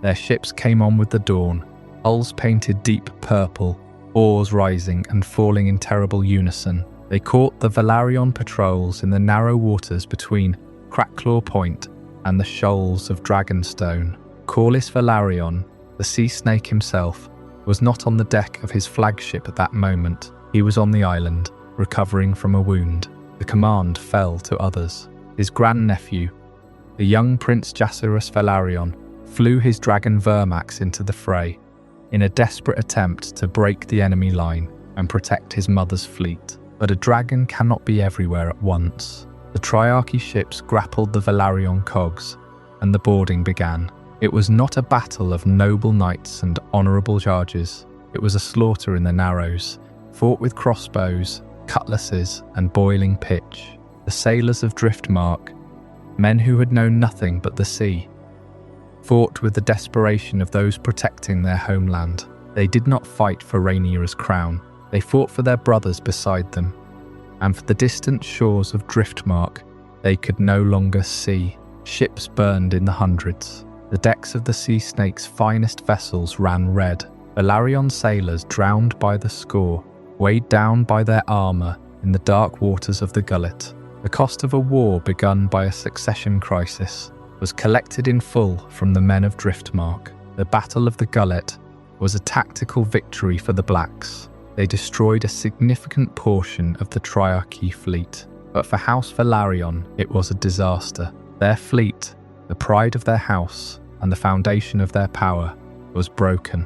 Even Driftmark itself, were sacked by the enemy during the chaos that followed the battle. The homes of the families of those very sailors were burdened, plundered, the safe havens they had dreamed of, returning to turn to ash. The wealth accumulated by Corlys Velaryon over decades of legendary voyages was scattered on the seafloor or sunk in flames. The survivors who washed ashore on Driftmark were hollow, haunted by the screams of their comrades and the sight of their home burning. The sacking of Spicetown was not just a military loss. It was the destruction of a way of life. Corlys Velaryon walked among the wounded and the dying, a man who had seen the wonders of the world, now witnessing the ruin of his own house. The House of Velaryon learned a bitter and permanent truth. When you tie your fortunes to the Iron Throne, you tie your fate to its darkest conflicts. The war beneath the Dragon War had shattered their naval supremacy. The sea, for the first time in centuries, was no longer their uncontested domain. It had become a graveyard for their ambitions and a testament to the cost of loyalty. With the fleet shattered and their seat of power wounded, the Velaryons were forced into a radically different kind of war. The naval dominance that had defined their house for generations was gone, washed away in the blood and fire of the Gullet. In its absence, the conflict on land took on a harsher, more desperate character. The Greens, emboldened by the damage done to the Velaryon fleet, began to move more aggressively. The war moved away from the coast and into the heart of the continent. Rhaenyra, once the Queen of the Sea, now had to become a queen of the battlefield. The time her Velaryon allies had bought her was valuable, but it was finite. Every sailor lost in the Gullet was a hand that would never pull another oar, a voice that would never speak again on the Council of War. The burden of the struggle was shifting, and the weight of it was settling heavily on the shoulders of those who remained at Dragonstone, waiting for the next blow to fall. The war beneath the Dragon War had a cost that was mounting by the day. For months, the Velaryon fleet had held the narrow sea, strangling King's Landing and feeding the cause of the Blacks. But the Greens understood that a blockade cannot stand forever. As long as the Velaryons ruled the waves, Rhaenyra could not be defeated, and so they looked east to the Triarchy, the alliance of Maya Lys and Tyrosh, the same pirate lords that Corlys Velaryon had humbled in the Stepstones years before. They remembered, and they waited for the right moment to strike. That moment came in the Gullet, the narrow, treacherous strait that served as the throat of Blackwater Bay. The Triarchy had gathered a fleet, not a raiding party, not a probing attack, but a full invasion force. They struck through the Gullet with overwhelming speed and precision, catching the Velaryon ships in a devastating ambush. The blockade was shattered in a single, brutal engagement. Ships burned all through the night and into the next day. Their flames were a beacon visible from the shores of Driftmark, casting long shadows across the dark water. Every ship that went down was a piece of the sea snake's legacy. The great Velaryon dromons, the swift galleys that had enforced the blockade, the supply ships that had kept the war effort alive. They were holed by rams and boarding parties. The Triarchy had packed their decks with archers and crossbowmen. Men fell into the churning water between the ships, weighted down by armour and salt. The cold of the Gullet took them quickly. It was not a naval battle in the traditional sense. It was a slaughter, and the sea that had created the wealth of House Velaryon, the sea that had carried Corlys to the farthest reaches of the known world and brought him back with treasures beyond counting, became their graveyard. It swallowed ships whole, along with the fortunes they carried and the lives of the sailors who crewed them. The very element that had made the Velaryons who they were now worked against them, closing over the heads of their finest men. But the battle destroyed far more than vessels. It broke the foundation of the house's power. The fleet was not just a collection of ships. It was the muscle of Velaryon authority, the source of their wealth, and the symbol of their dominance. Without it, Driftmark was exposed. Without it, the blockade of King's Landing collapsed. The crown could not be starved into submission. The war changed in an instant. The Triarchy had done what Aegon the Green's own forces could not. They had cut the legs out from under the sea snake. The cost was absolute. Corlys Velaryon returned to a fleet in ashes, a house in mourning, and a legacy in jeopardy. The wealth that had filled High Tide was gone, either looted or sunk to the bottom of the Gullet. The power that had made the Velaryons, the indispensable ally of the Targaryens, had evaporated in a storm of fire and steel. The house that had commanded the sea for a century was now fighting simply to survive the next wave. The Driftwood Throne still stood in the hall at high tide, but without the fleet to enforce its will, it was just a chair. The Velaryons had commanded the sea. Now they simply lived beside it. The silence that fell over Driftmark was heavier than the smoke that still clung to the horizon. Corlys Velaryon, the sea snake, stood on the battlements of high tide and watched the last embers of his fleet fade into the grey dawn. He had seen empires rise and fall, had bartered with princes and plundered kings, but never had he felt such a hollow stillness. The loss was not merely strategic, it was personal. Every keel that had been split and every mast that had snapped carried with it a part of his soul. The men who had sailed under his banner were not just sails. They were the blood of the Driftmark, the sons of fishermen and shipwrights, the backbone of a house that had never known defeat on water, and now they were gone. Rhaenyra received the news in the painted table chamber of Dragonstone. The Raven arrived just as the sun set over the narrow sea, casting the room in hues of amber and crimson. She read the scroll in silence, her face unreadable, but her hands trembled as she set it down. The blockade had been her greatest weapon, the tool with which she intended to starve the usurper into surrender. Without it, the war would drag on, perhaps for years, and the cost in blood and dragonfire would multiply beyond her worst fears. She looked out the window toward the sea, now dark and empty of the sails that had once been her hope. The Greens wasted no time. News of the Triarchy's victory spread through King's Landing like wildfire, and Aegon II seized the moment. Supply ships began to slip into the harbour, breaking the famine that had gripped the city. The morale of the small folk shifted, and with it, the political winds. The war that had seemed tilted toward Rhaenyra now balanced on a knife's edge. The defeat in the Gullet did not end the conflict, but it reshaped its geography and its soul. Corlys returned to his solar in high tide, the Driftwood Throne cold behind him. He did not sit. He stood by the window and stared at the sea that had betrayed him. In his mind he began to plan. The fleet was gone, but he was still the sea snake. He had built once. He could build again. But the question gnawed at him. What could he build with? His coffers were empty, his allies shaken, and his enemies emboldened. The sea that had been his kingdom was now a graveyard. Yet even in loss, the Velaryons had not forgotten how to endure.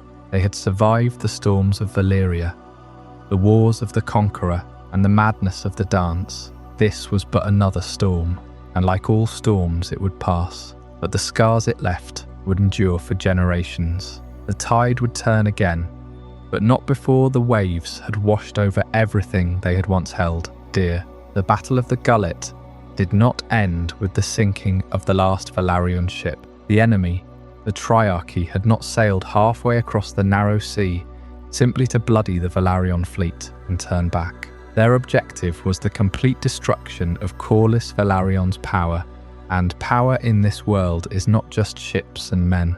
It is gold, it is resources, it is the very foundation of the house. The Triarchy knew that striking the fleet was only half the victory. The other half lay in the heart of Driftmark itself. With the fleet broken and scattered, drowning in the cold waters of the Gullet, the grand dream of high tide was exposed as fragile. The castle that the sea snake had built, that palace of wonders filled with the treasures of his 9 great voyages, sat largely undefended on its island off the coast of Driftmark. The army that could have repelled an invasion was fighting on the mainland or drowning in the Gullet. There was no shield left. The sea, which had been the Velaryons' greatest defence, was now an open highway for their enemies. In the chaos surrounding the battle, the Triarchy turned its attention to the heart of the Velaryon domain. Driftmark itself was attacked. The ancient seat of the house, the Driftwood Throne,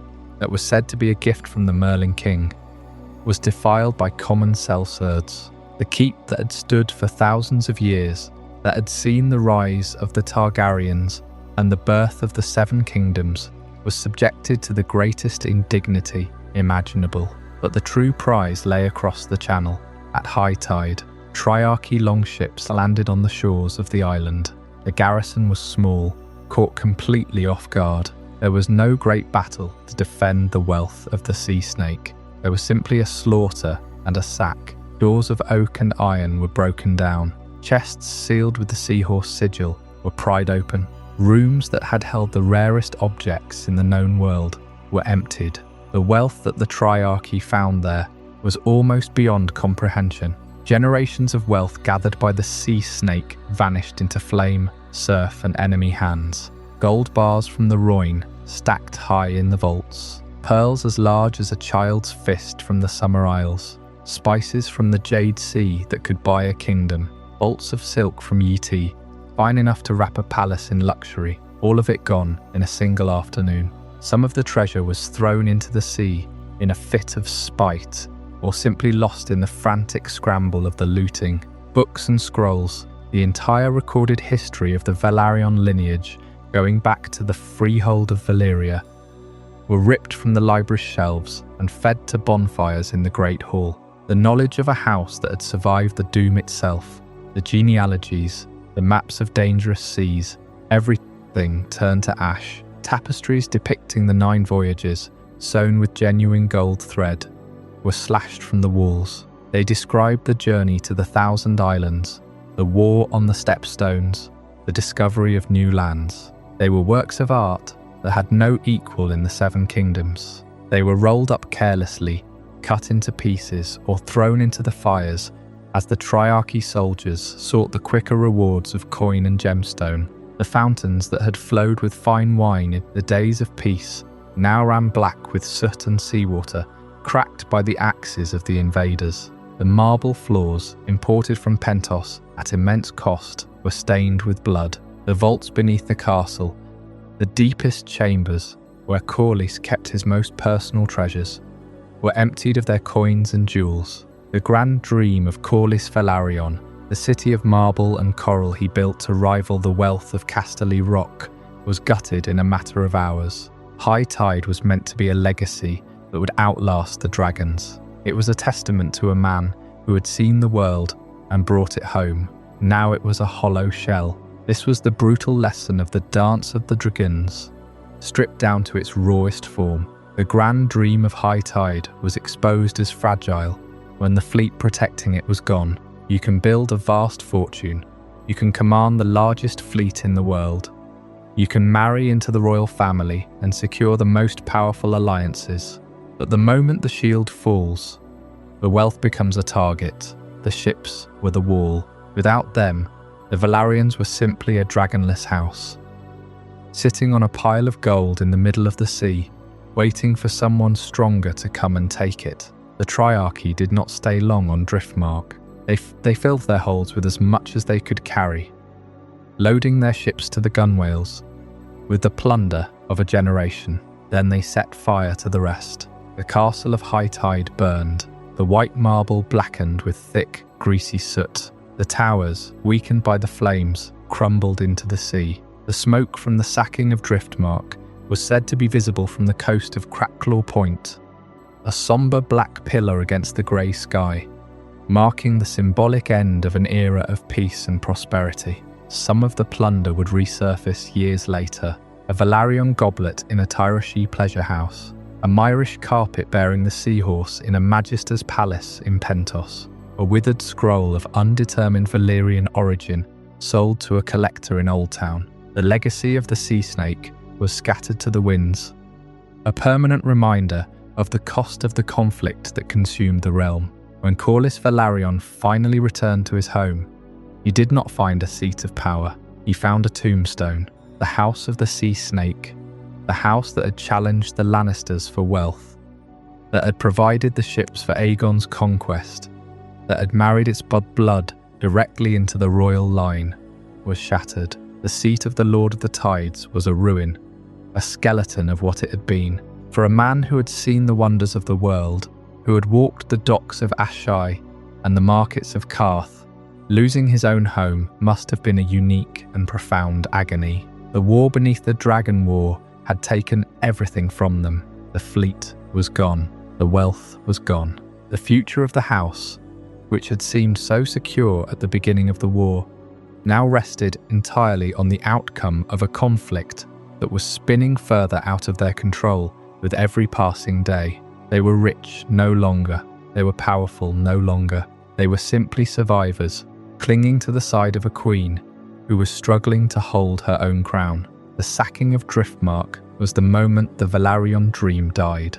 The age of the sea snake, of fearless exploration and unmatched maritime dominance, came to a close, not with a grand battle, but with the cold realization that the sea gives and the sea takes away, and what the enemy did not steal, the sea itself swallowed. The waters that had brought them their wealth became the thief of it. The Velaryons were left with nothing but their allegiance to Rhaenyra. The war was no longer about wealth or legacy. It was about survival, pure and simple. The crown that was promised to their grandchildren, or was it just a promise now, was the only prize left worth fighting for, and the path to that crown led away from the burned, desolate halls of High Tide. It led deeper into the endless, bloody conflict of the Dance of the Dragons, a conflict that would test whether any part of their ancient name, the old, the true, the brave, could withstand the fire that was yet to come. When the fires on Driftmark finally cooled to ash, and the waters of the Gullet turned from black to grey, Corlys Velaryon returned to a home that no longer existed, not in stone but in spirit. The sea snake had survived the war. He had survived the betrayal of the Triarchy and the chaos that had consumed the realm, but he emerged into a world where his family had suffered devastating losses. Laenor was gone, consumed by dragonfire in Pentos. Laenor was gone, fallen in a conflict whose cost had already exceeded any possible gain. Rhaenys, his wife, the queen who never was gone as well. She had died at Rook's Rest, mounted on Melis, facing down Aegon II's Sunfire and Aemon's Vargar in a battle that was as much about defiance as it was about victory. Corlys had not been there. He received the news as he was marshalling his remaining strength, and he carried it alone. When Rhaenyra took King's Landing, Corlys served as her master of ships, but the fire inside him had dimmed. He watched her court fracture under the weight of paranoia and grief. He watched the Blacks tear themselves apart from within. And when the war finally turned, when the city fell to the Greens and Rhaenyra fled, Corlys Velaryon made a choice that history has never fully forgiven and never fully condemned.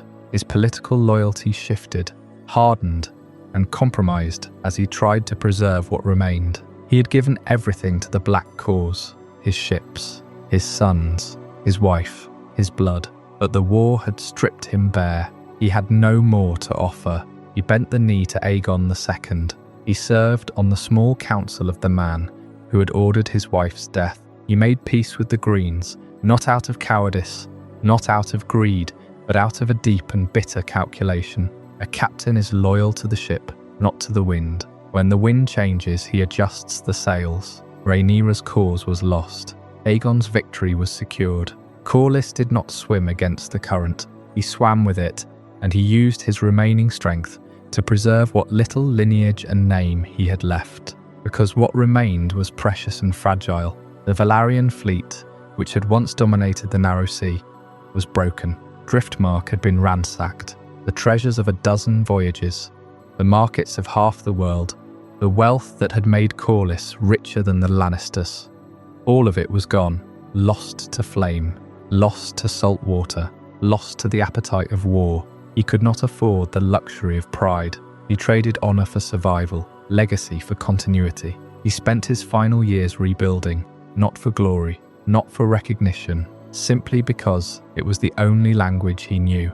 He restored the halls of High Tide as best he could. He commissioned new ships. He tried to reopen the trade routes that had made his family great, but the world had shifted. The dance had broken something in the realm that could not be fully repaired. The power vacuum left by the dying Targaryen dragons created new pressures, new enemies, new struggles. The great age of Velaryon mastery was already passing into memory. The sea snake's final years reveal a painful truth. Even the greatest sailor cannot steer through every storm. Some storms are too vast. Some currents run too deep. Even a man like Corlys Velaryon is only flesh and blood and will. When the fever took him in the 132nd year after Aegon's conquest, just a year after the peace was declared, he died not in a blaze of glory, but in a quiet chamber on Driftmark, surrounded by the echoes of a family that had been scattered by fire and sword. He left behind a house that was diminished but not destroyed, standing but scarred. His death marked the true turning of the tide. The Velaryons who followed were loyal stewards, capable sailors, steady lords of the tides, but the flame that had burned so brightly under the sea snake would never be reignited. The house drifted into the centuries that followed, their ships still sailing, their names still spoken, but the golden age fading into a quiet memory, carried on the water and slowly swallowed by the waves of time. And yet, that memory mattered. In the songs of sailors and the histories of maesters, Corlys Velaryon remained more than a lord who had lost a war. He was the man who had seen the edges of the known world and returned with proof that the world was larger than any court in King's Landing could imagine.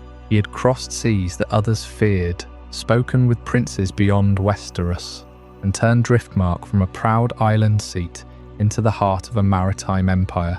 His story was never only about treasure or ships or power. It was about ambition meeting a world that refused to be mastered. Corlys spent his life chasing the horizon, and in the end, the horizon took everything from him, but it could not take his name. The sea snake sailed farther than almost any man of his age, and even after his last voyage was over, the wake he left behind continued to shape the tides of history. Corlys Velaryon survived the Dance of the Dragons, but the war had left its mark on everything he touched. The fleet that once dominated the narrow sea was crippled, and the wealth that had filled the coffers of Driftmark was scattered or sunk. For a man who had voyaged to the ends of the earth and returned with treasures beyond measure, the aftermath of the catastrophe must have felt like a slow, quiet drowning. The sea had given the Velaryons everything, and now it was taking it back.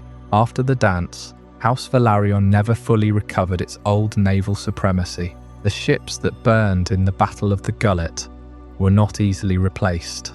The timber, the sails, the skilled labour, all of it required gold that was no longer there. Corlys had spent decades building the most powerful fleet in Westeros, but a single war had undone it all. The narrow sea, once a Velaryon lake, became open water again, contested by anyone with enough ships and ambition.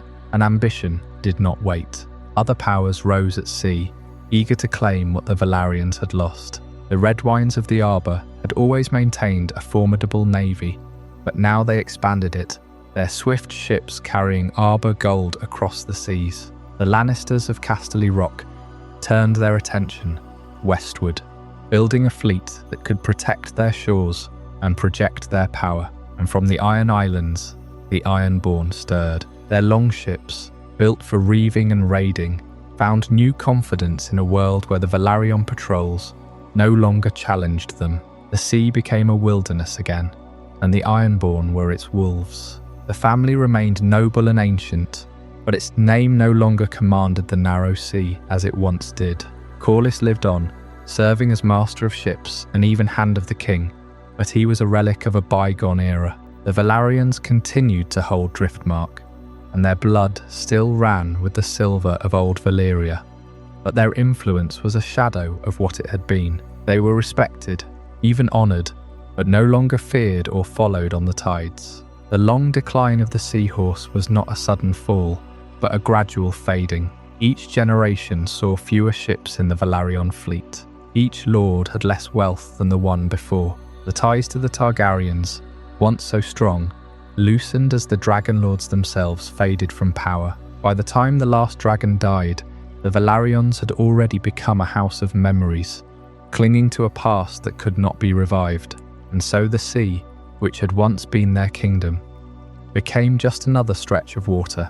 The Red Wines, the Lannisters, and the Ironborn carved out their own domains, and the narrow sea grew crowded with new powers. The Velaryons remained, proud and ancient, but they had surrendered the supremacy that had made them great. The tide had turned, and it would never turn back. Their story endured, shaped by the currents of history that carried them forward into a future where the Seahorse still swam, but no longer ruled the depths. Yet decline did not mean extinction. House Velaryon possessed something many ruined houses lacked: an island fortress, a proud lineage, and a place at the heart of the realm's history. Driftmark was diminished, but it was not empty. Its harbours still sheltered ships. Its people still knew the winds, the tides, and the dangerous moods of Blackwater Bay. Even when the family could no longer command the sea, they remained a people shaped by it.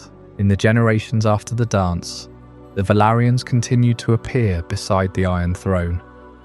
Though rarely with the authority Corlys had once wielded, they married into noble families, served kings, and held their lands through the long and often troubled reigns of the Targaryen dynasty. But the old pattern had changed. Once, a Targaryen monarch needed Velaryon ships to secure the crown. Now the Velaryons were one noble house among many, important because of their ancestry, but no longer indispensable because of their fleet. That difference mattered. In Westeros, power that is not necessary has a way of slipping away. A house may keep its titles, its castles, and its proud words, yet still become less significant with every passing generation. The Velaryons knew the names of their great ancestors. They remembered Corlys the Sea Snake, Laenor Velaryon, Laena Velaryon, and the marriages that had once placed their blood beside the royal line. But memory could not repair broken shipyards or fill empty treasuries. The Blackfire rebellions gave many old houses a chance to choose sides and win new favour. But they also proved how far the Velaryons had fallen from the centre of events. The great struggles of those years were decided by dragons in men's hearts rather than dragons in the sky.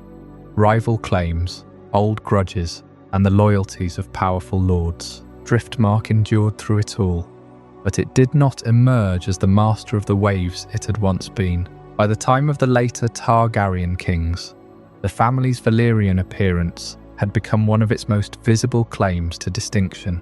Silver hair and pale features marked the Velaryons as kin, however distant, to the dragon lords who had conquered Westeros. Yet appearance alone was not power. The dragon blood remained, but the dragons were gone. The fleet remained, but it was smaller.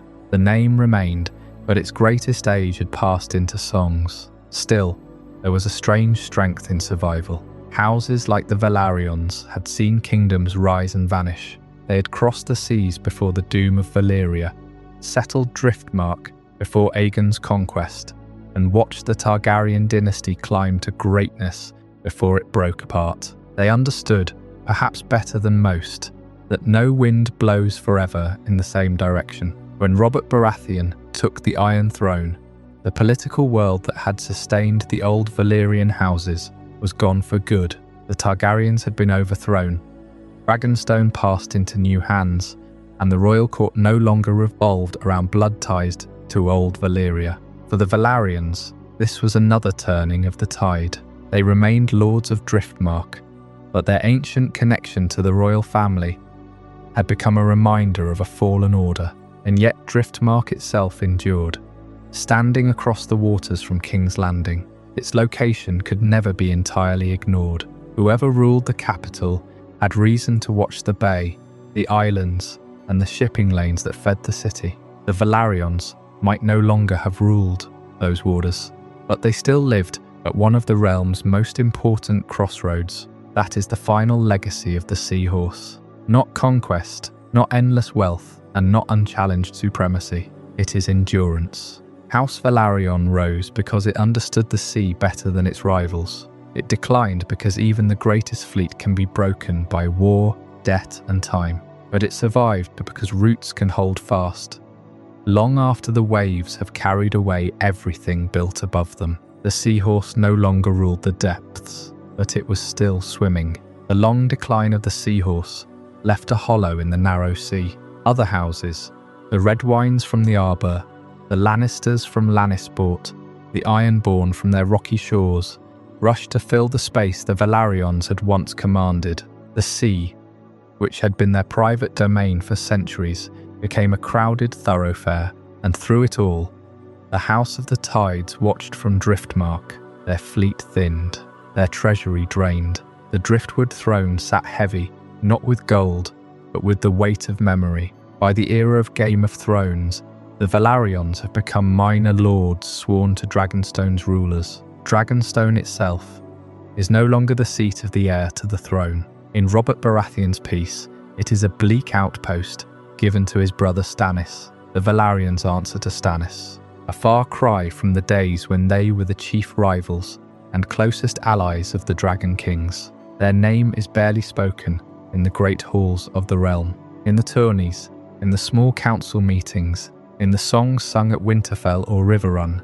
The name Velaryon carries no weight. It is a ghost, a whisper of a time before the fall. For almost 2 centuries after the conquest, the Velaryons held the position of Master of Ships as an almost hereditary right. This power was not just political, it was economic, it was strategic. The wealth of the Velaryons at their peak, under Corlys the Sea Snake, was said to exceed even the golden mines of Casterly Rock. But the Dance of the Dragons was not just a war between Targaryens. It was the war that broke House Velaryon. The Battle of the Gullet was not just a naval engagement. It was the ruin of a fleet that had taken centuries to build. The Sacking of Driftmark was not just a raid. It was the dispersal of a horde that Corlys had spent a lifetime gathering. And when the war was over, the true cost became clear. The Velaryons had bled for their loyalty, and they would never be the same. Their successors never possessed Corlys's vision or his luck. They managed the decline. They sailed smaller ships. They traded in smaller ports. They married into lesser houses. And so the centuries passed. The Targaryens kept their dragons for a while longer. They fought their wars. They built their dynasty. And through it all, the Velaryons were there, quiet, loyal, fading. By the time of the Mad King Aerys II, the Velaryons were no longer the masters of the narrow sea. They were a castle on an island, sworn to Dragonstone. Their name is barely spoken, though their ships and blood helped build the Targaryen age from its very foundation.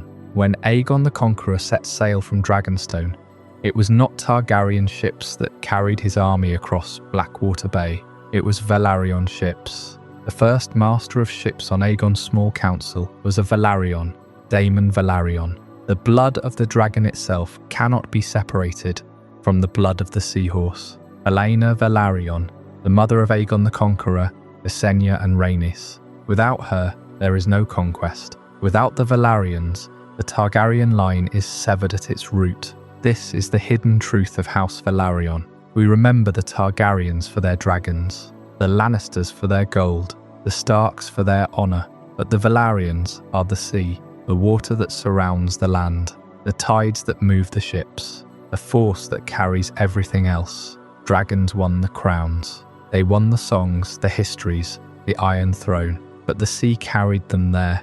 The ships of Driftmark bore Aegon the Conqueror across Blackwater Bay. The blood of Valyna Velaryon flowed through the Conqueror's veins. The wealth of Corlys Velaryon filled the royal treasuries. Without the sea, the dragon is stranded. Without the Velaryons, the Targaryen age is a thought that never crosses the water. So even in their decline, even in their silence, their truth remains. The old, the true, the brave, the House of the Tides. Dragons won the crowns, but the sea carried them there. Good night. Yet the story of Driftmark is not only one of loss. Houses rise because of ambition, and they endure because they remember what made them strong. The Velaryons understood winds, currents, distance and patience. They knew that a voyage was never won by strength. A captain needed knowledge, a merchant needed nerve, a lord needed the wisdom to see beyond the next horizon. That was the gift of the sea snake, and it was the inheritance he left behind. Not merely castles, ships and chests of silver, but a way of looking at the world. While other lords measured power in fields and walls, Corlys Velaryon measured it in routes known, ports reached, and possibilities waiting beyond the edge of the map. Driftmark may have faded from the centre of the realm, but the sea never fades. Every vessel that passes beneath the shadow of Dragonstone sails through waters once guarded by Velaryon banners. Every lord who dreams of conquest must still find ships, sailors, and a safe harbour. The realm may forget the name. History may place it beneath the larger shadow of the dragon, but beneath every great dynasty lies the labour of those who made its rise possible. And somewhere beyond the waves, the Seahorse still rides the tide.